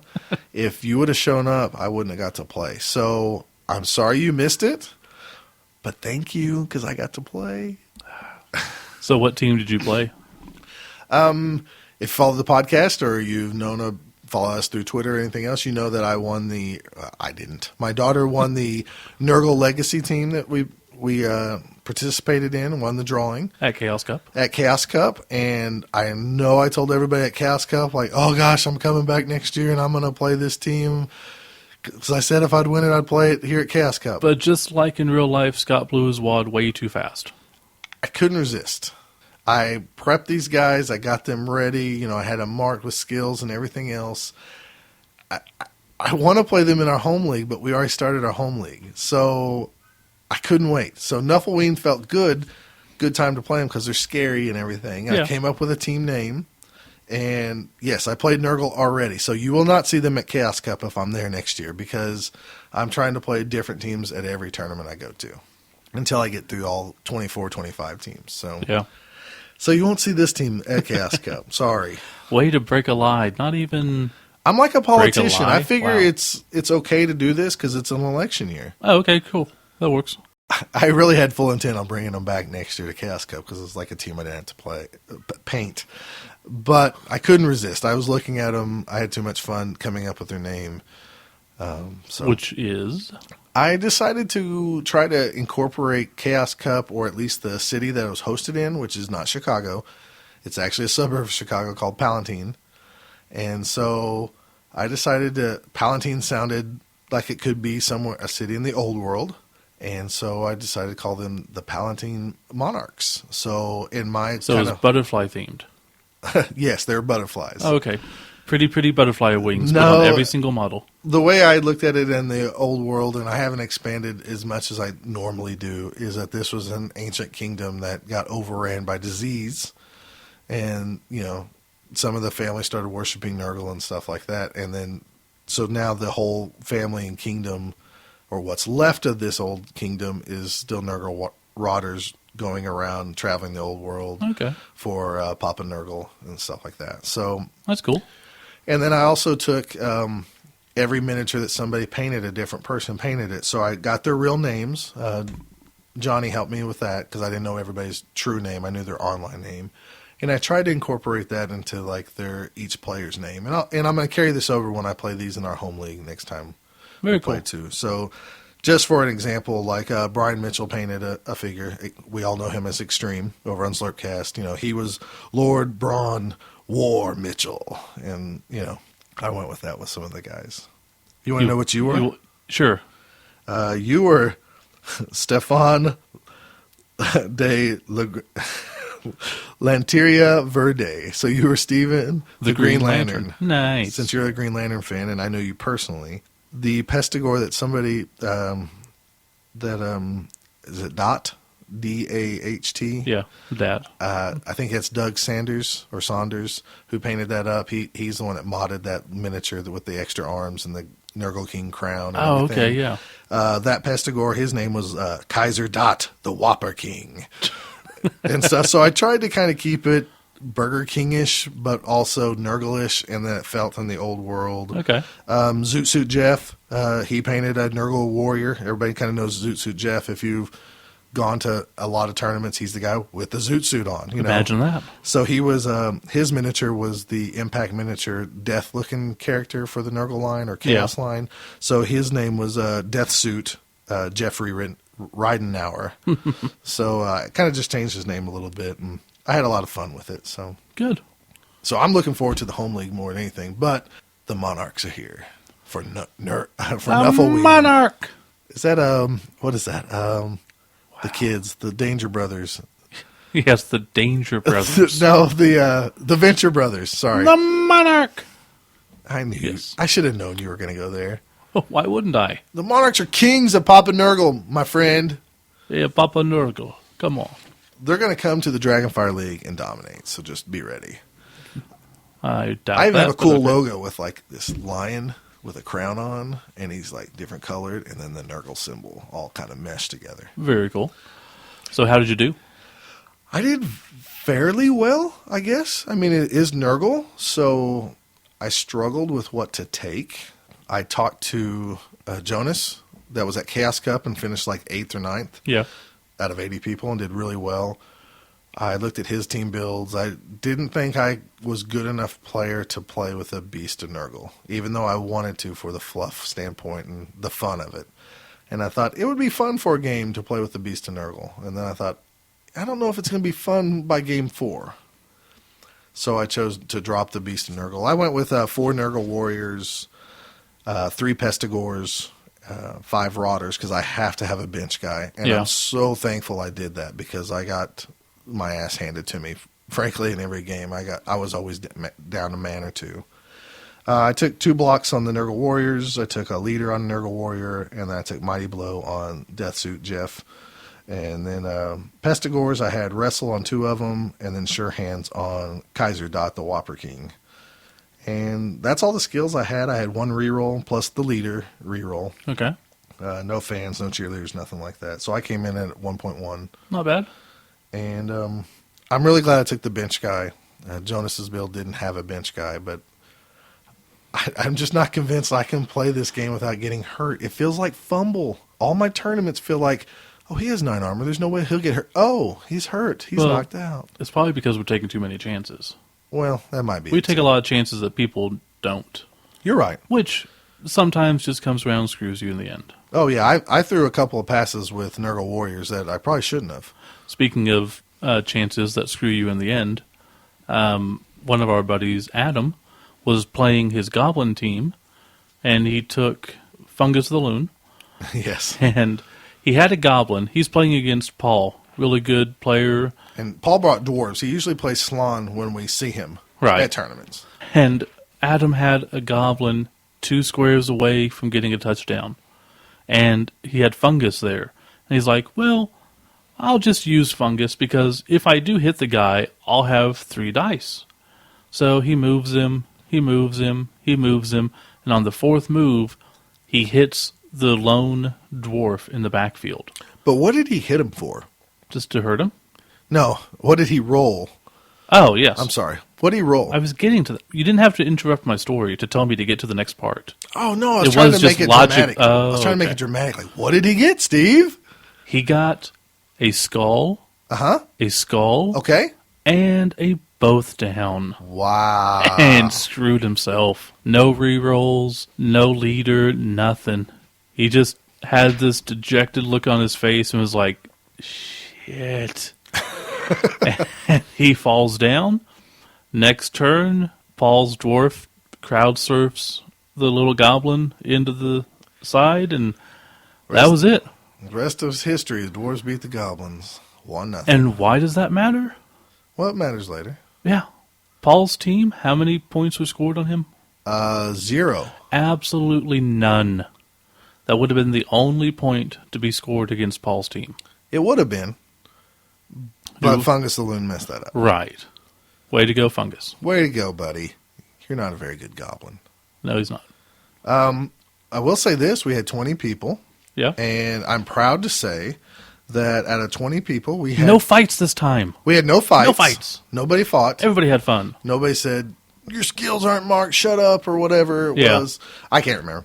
But no, we had a great group of guys. I heard no real arguing whatsoever. We had 20 teams there. 15 races were represented out of 20 teams. Which is awesome. And the teams that were doubled up were 2 lizard men. We had 2 dark elf, 2 vampire. What was it else? 2 Chaos Dwarf? chaos. And there was something else, I thought. Was it 2 Chaos Dwarfs?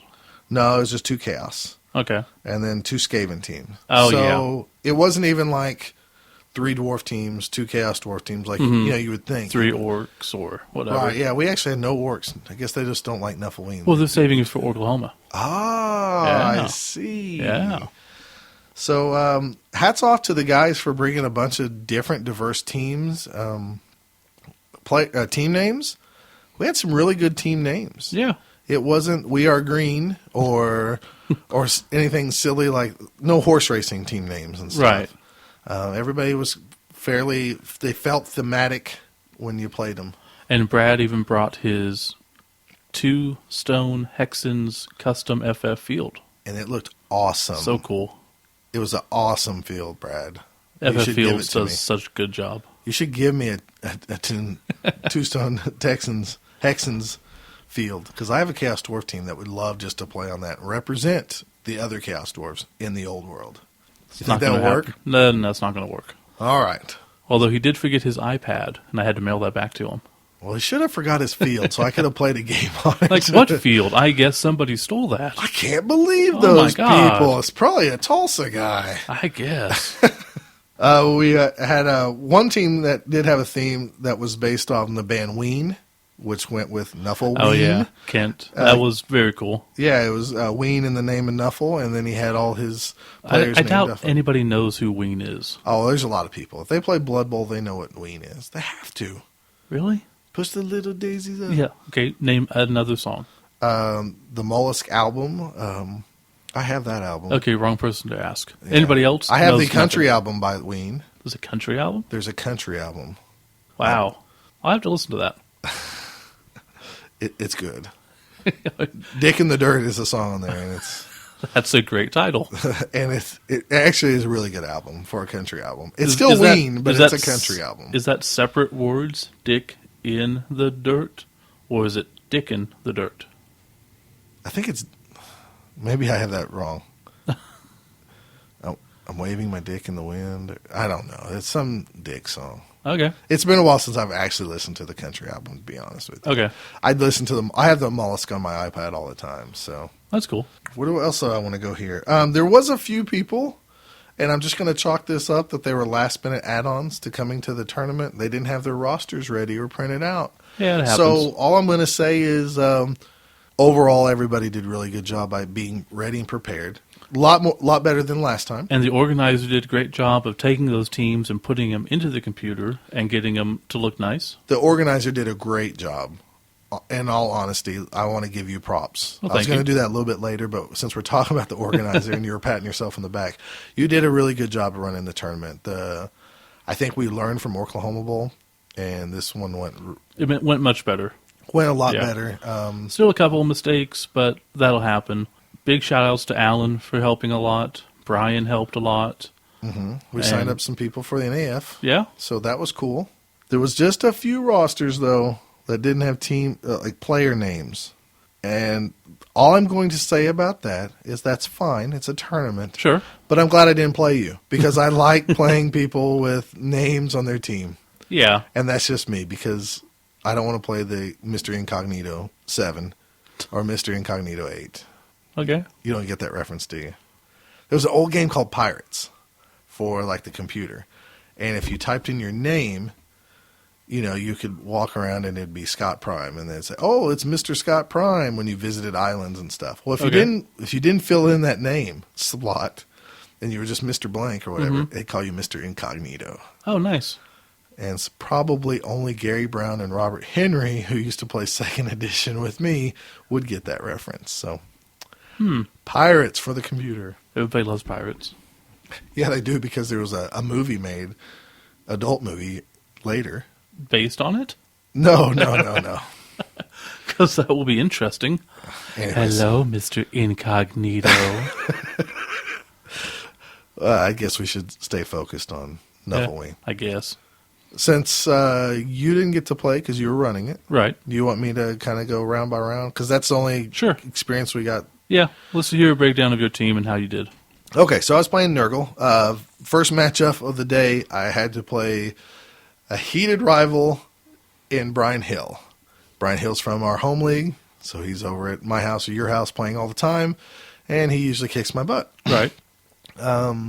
And what was he playing? He was playing the Niflheim Maulers. Maulers, his Chaos team, which I thought that was really cool of him trying Chaos at a tournament, because that's not the ideal team to play at a tournament. No, we kind of talked him into it, too, because he had like 7 rosters that he was playing around with. And I mentioned... I only saw the Chaos one. Okay, well, I mentioned that Chaos would be good because he already has the models painted, and he knows how to play them. This is his league team, kind of. Realistically, they do well with giving him a few skills and having stuff to back him up. Not great, possibly, against some matchups, but overall, pretty good. I kind of liked his strategy in this one. He took one of his Chaos Warriors and gave him sure hands.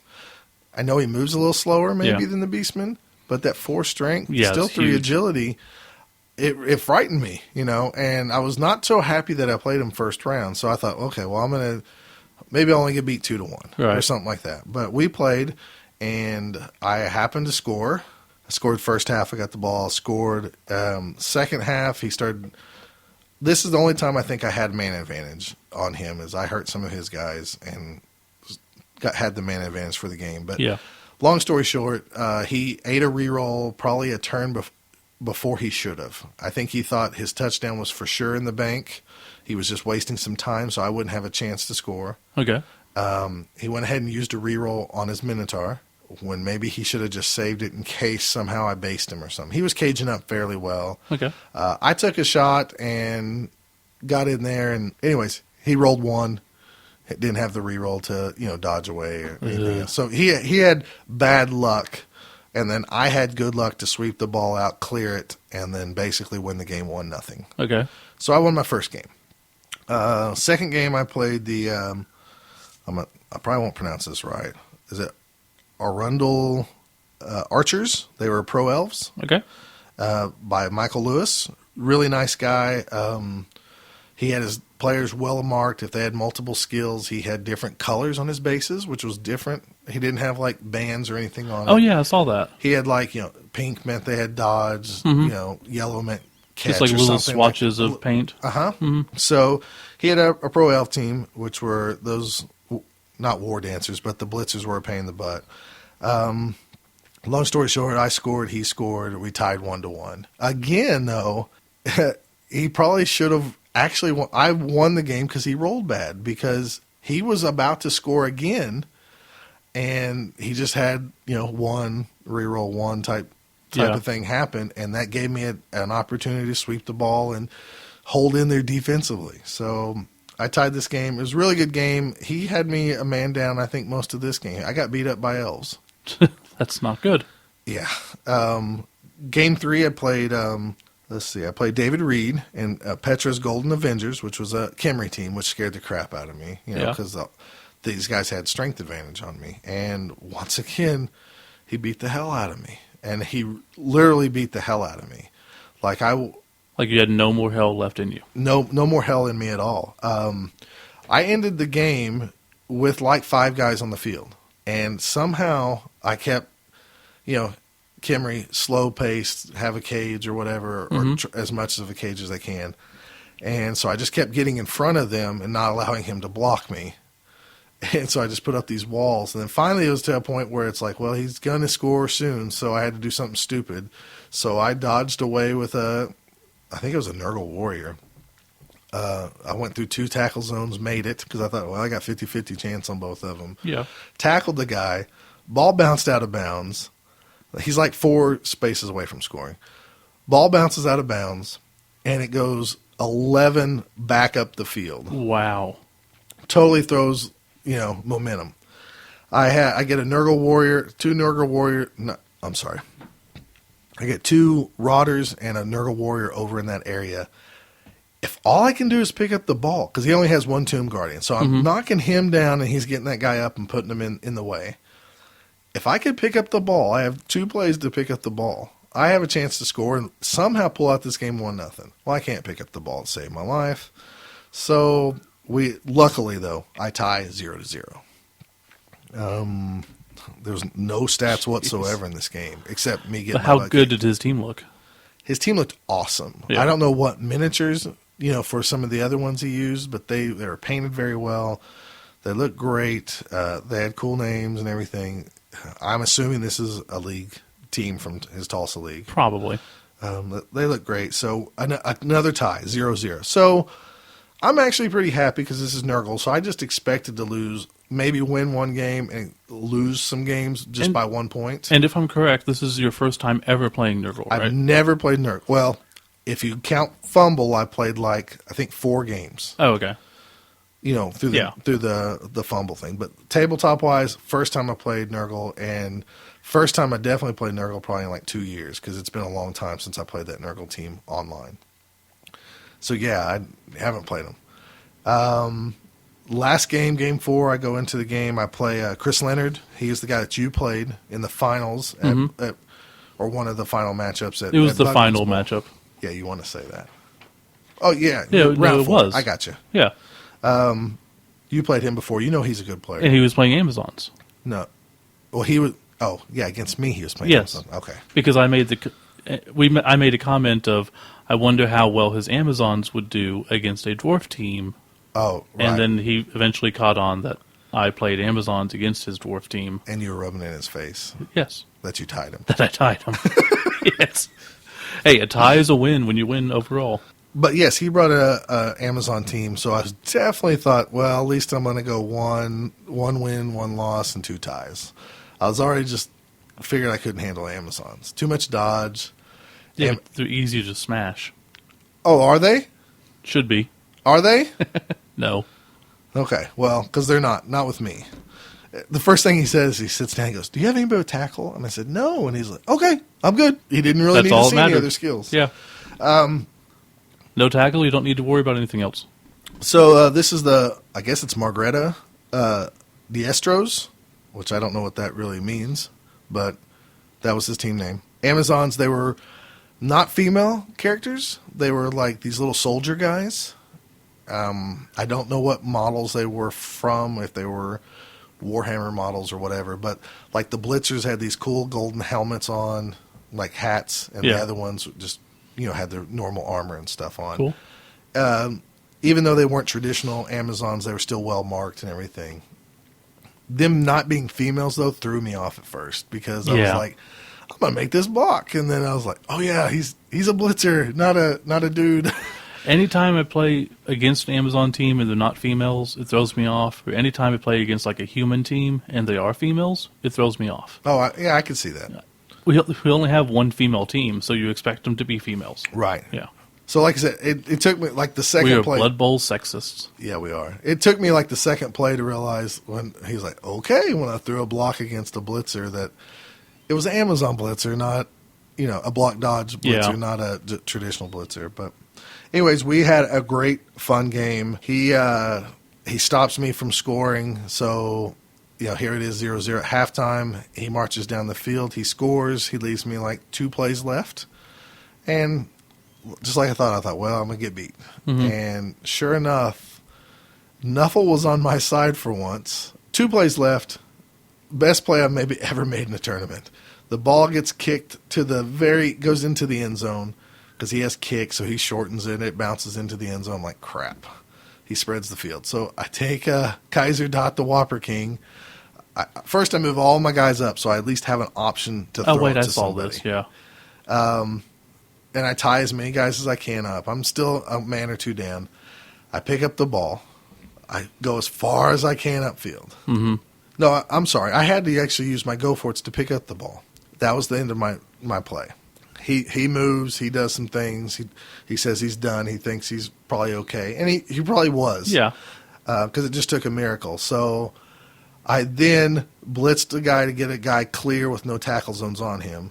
I take the ball, run as far up his field as I can, go for it twice. I had to still throw a long pass with a Nurgle Pestigore. I catch it with another Pestigore. And, actually, I dropped the first catch. Had to use my reroll to catch it.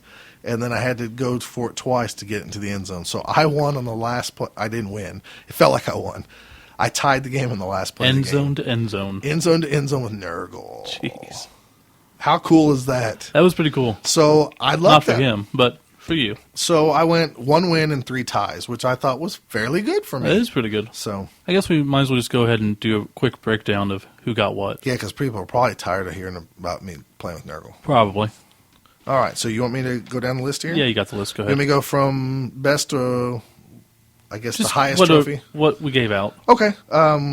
First place went to Grumbrindle's Starbreakers, the dwarf team that Paul Wright won, Right. that he brought, and yeah, he didn't get scored on at all. He's a great player, but Yeah. he'll be leaving soon, so. He's really good with Swan, so we should have known he'd be really good with dwarves. He changed his team at the last second too. Probably because he wanted to win. He thought, I better win one before I leave. Yeah, he's moving to Alabama, but he claims he's retiring, and so he's just going to travel for Blood Bowl. So As he I should. expect to see him to other tournaments. Second place, because after 3 rounds, we take the top 2 teams, place them in the final game, and no matter what happens, where the place is, it's first and second. Second place went to Brian Hill with the Niflheim Maulers, which is ironic. Yes. And why is that ironic? Because Brian Hill, I think, has won second place in our home league 4 times? 4 times in a row. Oh, 4 times in a row? Yeah. Oh, it is. He's like the Buffalo Bills. Yes, he is. Oh, my gosh. That's what we should call him. His new nickname's Buffalo Hill. Oh, God. Buffalo Hill. Oh, That is too good. oh my gosh. We got to work that into Fluff somehow. Somehow. All right. But yeah, he got second again. He did really good. I mean, He did great. He lost to you, obviously. he lost to me, but he really probably shouldn't have. He should at least tied. He came back on the next 3 and had good tiebreakers. Third place, which we call the Delzine Cup, based off our fluff and everything from our home league, went to actually 2 people.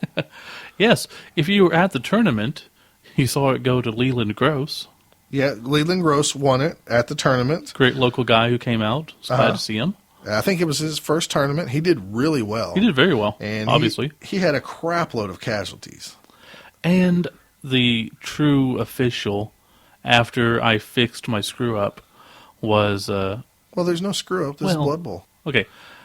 I was bribed into putting in the wrong stats for Okay. the last game. Okay, big deal. Anyways, we have 2 Delzine Cup winners. The Castlevania Corpse Carts, coached by Leland Gross, he won the Delzine Cup that was presented at the time. Right. And then we got to looking at some stuff and had a bird in our ear. And I guess there was some controversy. What is Blood Bowl without controversy? Bribed refs, maybe some rogue wizards. Yep. And Sotek's cuss word, they're also going home in the old world back to Lustria, and they're saying, no, we're the Delzine Cup champs. So, yeah, it might be a little controversy, depends where you are in the old world, but Sotek's cuss word, it's a Lizardman team coached by David Harlan. He also is the Delzine Cup winner. So, Yeah, that was my bad. okay, well, we I all make apologize. mistakes. It was an honest mistake. Yeah, I was looking at his round 3 results and put him in on his round 4 results. And normally I go back and double check, but I was also going back and checking for best painted and Right. most fun, so this will probably change how we do results for the next tournaments. Well, we're definitely going to... We learned Because I don't something. like these match sheets. Well, yeah, we need to kind of maybe color coordinate them a little bit better so they match or something. I have some ideas for you, but we'll talk Oh, about yeah. that off Well, I air. can just mark. Yeah, okay, yeah. Most casualties, and how we present awards is just like almost every other tournament here, at least in America, where Share the a wealth. lot of times the top guy has the best defense and probably has the most casualties and maybe has the most Like we touchdowns. said, Paul did not let anybody score on him. Right. However, he got first, so... Yeah. So most casualties went to the team called the Flayed Men. That was a chaos team coached by, golly, my broken glasses, I can't see very well. Micah, is it Tollinson? Tollison, yeah. Tollison. And so he won most brutal is what our award's called. Which is very funny, because if you see Micah, he's not very intimidating. He might kick your butt, dude. He might. I don't doubt it. Just because he's a little bit shorter than you and thinner than you, a lot thinner than you, doesn't mean he's not scrappy. It's true. They're wiry, is what people used to talk in Choctaw. I guess he's an honorary black guy, too. Why? That's what James said. Oh, he did? Yeah, he runs around with James and his quote-unquote homies. Okay, well, James is African American, so if he wants to give him that, then that's fine with me. Best offense went to the Sadistic Witches of the Dark Elf team by Fred Schwartz. I think I'm pronouncing that correctly. And then best defense went to the Palatine Monarchs, Nurgle Rotter team, coached by your very own Scott Delsey, Scott Prime. Congratulations. Boom! Only allowed 2 touchdowns, 4 Not games bad. with Nurgle. Best sportsman was went to Michael Lewis. He was the coach of the Pro Elf team, the Andrel Archers. And he also took the photos. If you go to our Facebook page, Yeah, he took a lot of the photos at the end. he had like a camera that you couldn't call out on. Because I know me and Steve have cameras that we call out on all It took the me time. a second to realize where you were going, but yes, he had an actual camera and not a camera on his phone. He did. He had. So yes, he couldn't. But in emergency, he couldn't call out. So That's true. The We're good one thing up on is, him. he breaks his leg out while he's hiking in the mountains. He can just take a photo of the mountain lion that's coming to eat him, as opposed to calling for help. Right, Yes. exactly. Best painted went to Petra's Golden Avengers, the Kimry team, coached by David Reed. We threw this one in just because we knew we were going to have some stunty coaches there, so we went ahead and printed up a Best Stunty certificate, and that went to the Chaos Cup Stunty champion, Sterling Chargers, the Halfling team, coached by Alan Kierton. Really, you had to look at the sheet for that? You've known him for how many years? I know, but the confession is I want to call him Kierington for some reason. And I struggle with it every time I see his name. And I'm not lying to you. I've known him for at Weird. least 8 years. I don't know why. I don't know why. I even want to spell his name different. So, Okay. sorry, Alan. You're just Alan to me.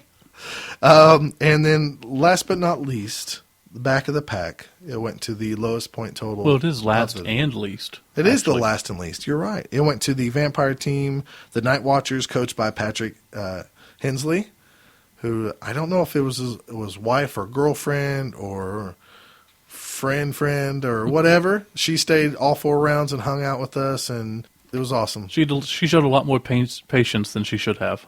Yeah, she should have. That was crazy. Both lady friends that showed up. Kent's wife also, who sat around and she went shopping, I think, some, but still, Yeah. she still put up with us and even went and had some food with us afterwards.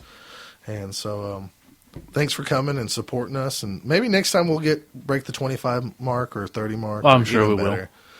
But We'll have more details about our next tournament coming up whenever the hell we give them to you, should we say the dates?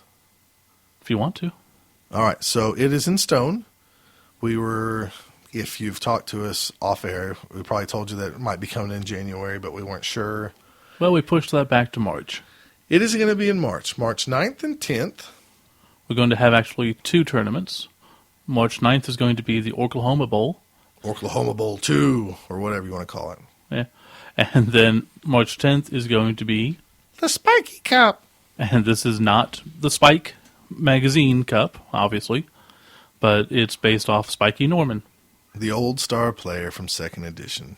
Yep. You might see him in some of the Did You Knows or other various Blood Bowl stuff. But yeah, he was a little goblin. Yeah, we're still working on the finalization of stuff, but once we do, we'll update our website, we'll update Oklahoma Bowl, and we'll post it on all the forums. Yeah, so Oklahoma Bowl is going to be a 4-game tournament on Saturday, and the Spiky Cup, which is a parody of the Spike Cup, kind of, in the Goblin world, is going to be a 3-day. It's going to be a 3-day tournament. No, it's going to be a 3-game tournament on Sunday. The tournaments are 2 separate 1-day tournaments, but probably have a overall arching theme and Right. maybe something special. We're still working on that. But aside from that, I think we've wrapped up Nuffleween.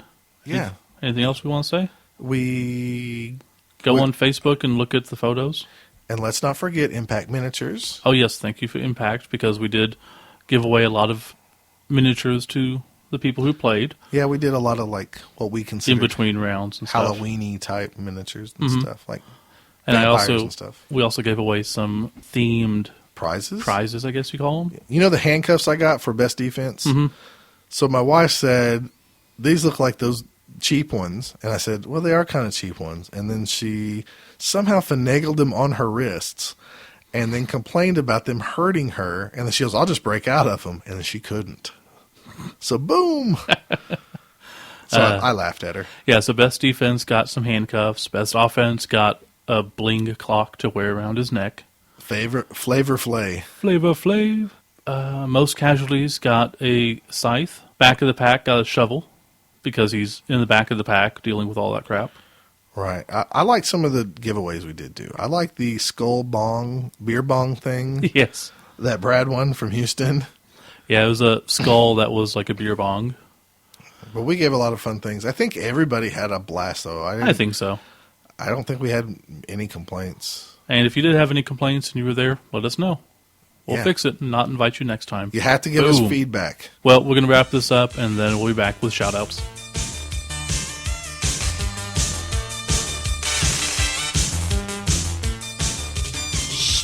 Splash, scan bangimak.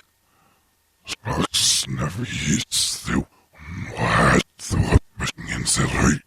I'll machine rock for rock. No, walk me up.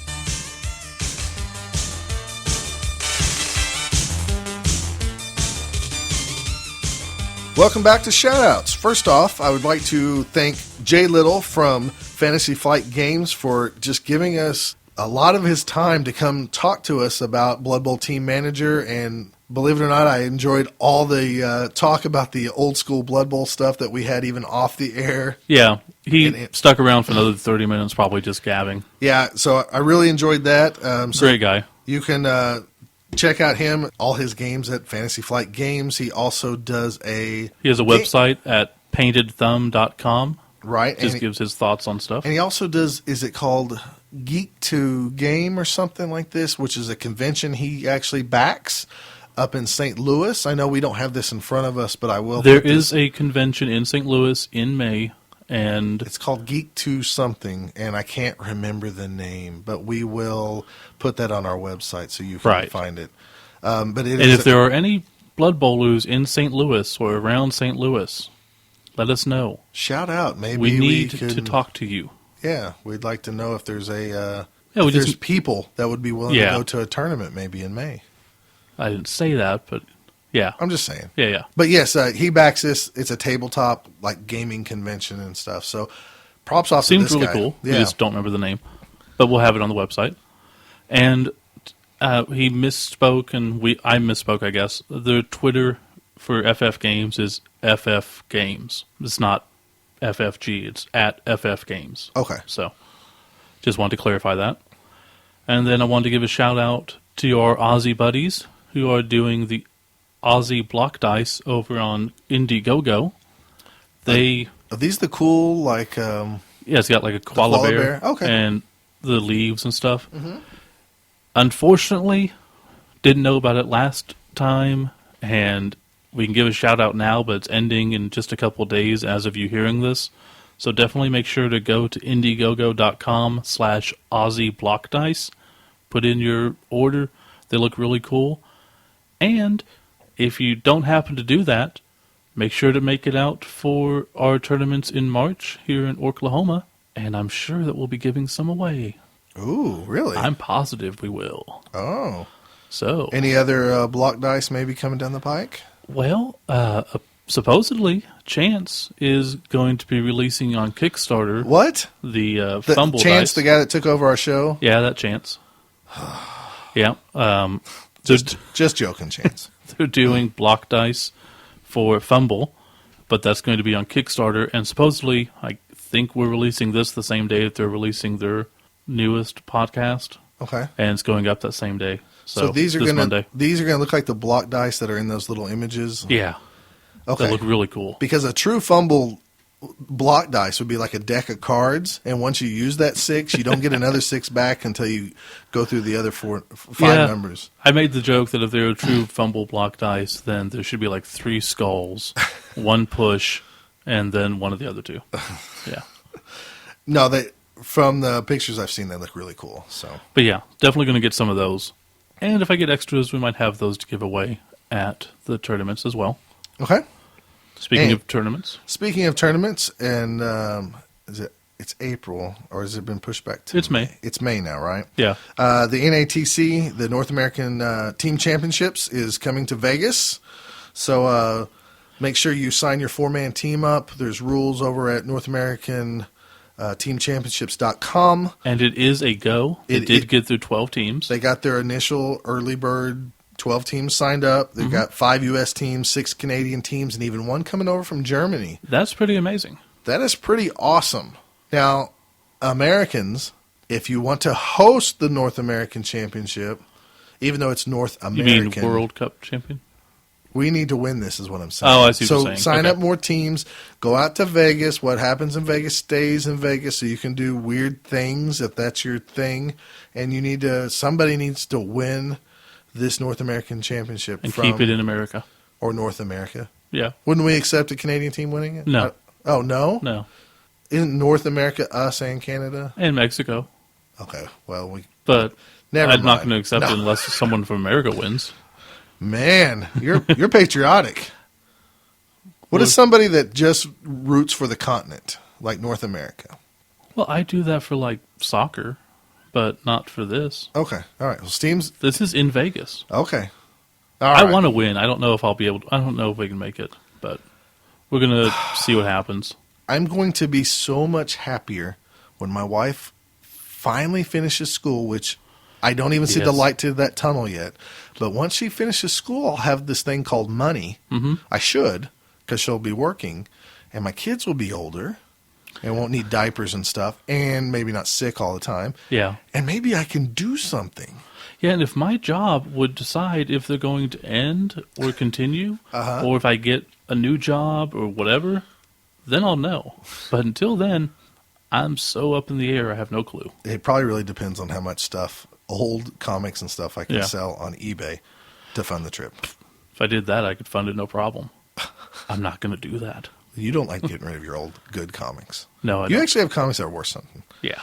All right. And didn't you just get a team painted? I did. I'm glad you brought this up. Actually, there's 2 stories here. One, I recommend this to everybody. If you are painting a team for like your home league or to take to a tournament, finish it. Don't paint like the 12 guys you need to go to that tournament and play in that tournament or Yeah. start your league, because you're never going to finish the team. The Oklahoma Ginger Badgers that I started painting myself, I finally finished last night. True story. Yeah, my Amazon team, I meant to buy the coach and the extra stuff, but I didn't when I painted the team.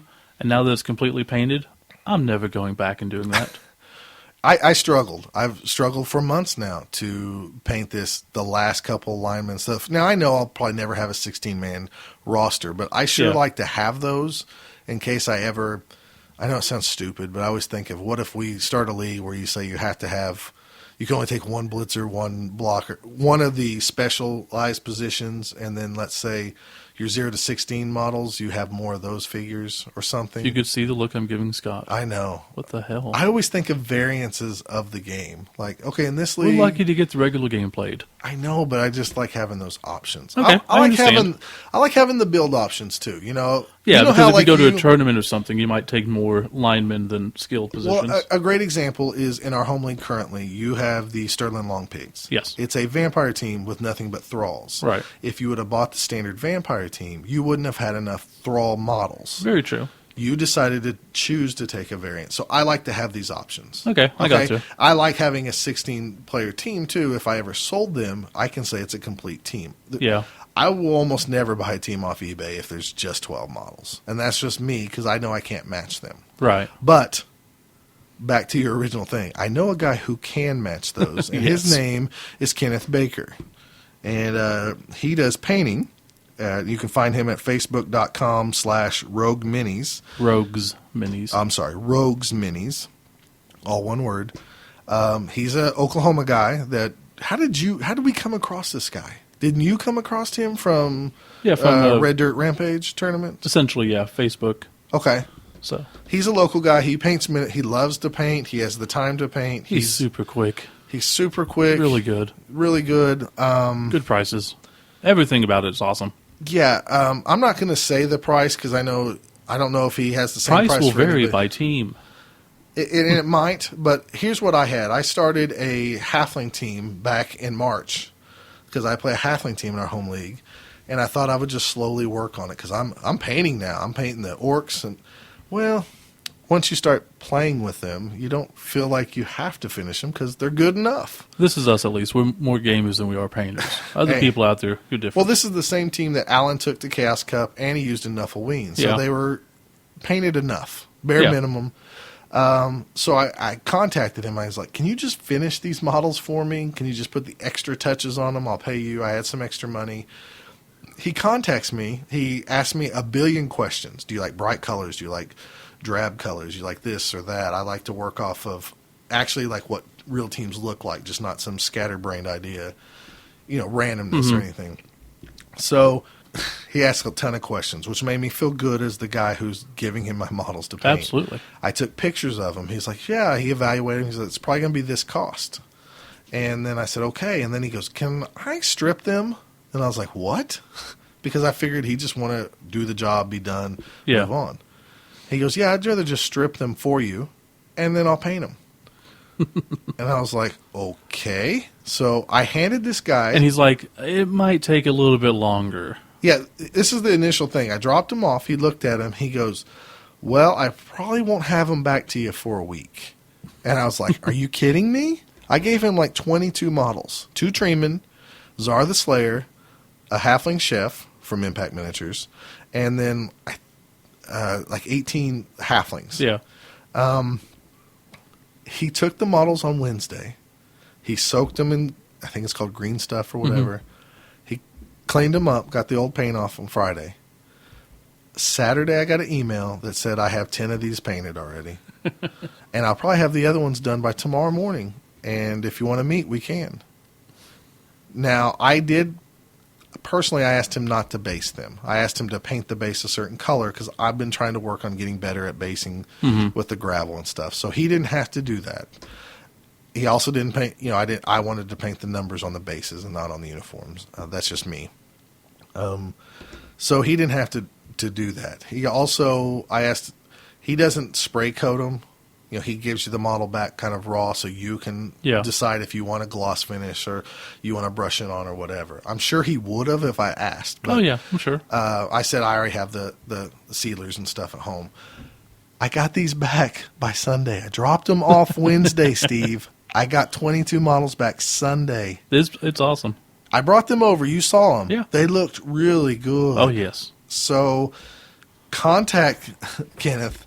Well, if you just want to see Scott's team, I think there are photos up on Facebook.com/Rogues. They're up there. And Brian also used him to paint his dwarf team. And he used models from the most current dwarves you can buy from Games Workshop and a few of the second edition models. They all went together excellent. Yeah. And what's your experience with him? Because you used him for... he was matching some players. He was matching my Dark Elf team. And because I bought some Dark Elves, and they were already painted. Off eBay. Yeah. Right. And then I bought some extra models, and I knew I couldn't match them, but I just gave him the old ones and some of the old ones and the new ones. He painted them, and he made them look better than what the original ones were.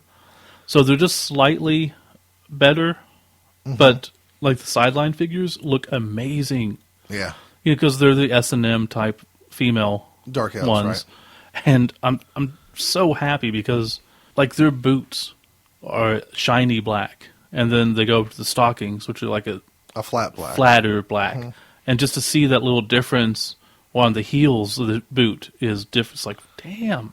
Well, when I talked to him, I gave him exactly. I just told him what I wanted, and I said I want like some of these halfling to be African American, darker skin or African or whatever you want to call it. You can just say black. Black. They're not African American. They're not black either. They're brown. Well, they're not going to be African American when Africa and America doesn't exist. Okay, well then I want them to be darker Middenheimians. Okay. or people from Lustria. I don't know how you want to call it, but anyways, darker complected people. Sure. And I call them black. Okay. We'll go with brown. I'll say brown. I want some brown people. Anyways, So I had these halflings. I wanted like 25% of them to have darker skin. And he laughed at me. He's like, I've never seen a halfling with darker skin. He goes, but I'll do that for you. And I was like, well, that's what I want. And he made every skin tone on every halfling just a tad different. And he told me that. He's like, I just changed it up so they look like real people. And it was just like, And they look amazing. yes. So if you want a team painted fast and you don't like to paint, or maybe you just don't feel like painting like I do sometimes, if you have some money and it's not a lot of money, contact this guy and he can hook you up. Yeah. Highest recommendation so far. We've Yeah. seen 3 things painted by him. And they're Well, really 4 good. things. I won a team that he painted at. Oh, I didn't that know he painted that. Yeah, painted that team I won. That's awesome. Yeah. Did he? No, come on now. Oh, sorry. No, I don't think he did. He painted the other team that was there, The winner team? the Chaos team. Okay. There were 2 teams you could have won. He painted the other one. Anyways, yeah. Okay. But yeah, he's awesome. So check him out. If you want something done, I'm sure he'd be happy to deal with you. Aside from that, Well, we need to I want to thank again Kent and his wife Melissa and Brad, all for coming up from Texas, because you guys made the Yeah. long drive for a one-day tournament. You know, Houston and Austin's pretty awesome.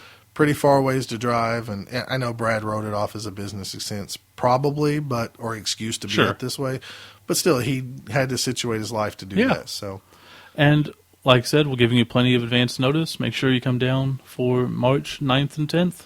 yeah, if you have a family function on Saturday, come up Sunday. Yep. We're only having 3 rounds, so you can get back home, get back on the road and home earlier in the day. All right. I don't have anything else, man. All right. And then I'll just point you towards our Facebook, facebook.com/bothdown. You can check out our newsletter if you sign up for that. I'll need to get a new one of those out soon. That's at bothdown.com. You can sign up for the newsletter there. You can follow me on Twitter at Kilowog2814. And you can follow me at Fat Finley. That's FATFINLEY on Twitter. And you can follow the show at bothdown. Or email us at bothdownpodcast@gmail.com. correct. And if you like the show, go on iTunes and rate us, please. Yeah, we haven't checked to see if we got any new ratings, or if you did, thank you. But I guess that's it for this month. Yeah, I'm going to play some Blood Bowl later today, so I'm really looking forward to that. Oh, yeah. You know what? What? Next month, Uh-huh. anniversary show. Oh, it is. 1 year anniversary. We got to do something special. We'll probably do something special, so keep an ear out on Facebook or Twitter, and we'll see what happens. Yeah, and probably the next show will probably be more in the middle of the month like this one, right? And then Probably, we'll get back yeah. on track. Well, I think we'll take over the middle. Take over the middle? Yep. I didn't know. We'll which figure way something we're out. going. Yeah. Anyways, we're not dead and gone. Like, oh, I had one more. Sorry. I didn't write this down. I actually want to, we did the podcast exchange thing. Yeah. Where we took over each other's show. I'd like to publicly thank Chance and Drew and all those guys for producing it really well done. Yeah, they did a Both great down job on show. our show. We did a great job on their show. So I'm just thanking them. The exchange went pretty well, and so we had a lot of fun. And thanks for listening to. I hope we got some new listeners from their side of the Blood Bowl spectrum. Now listening to Both Down and vice versa. So thank you guys for doing our show very well. And that's it. See you next month.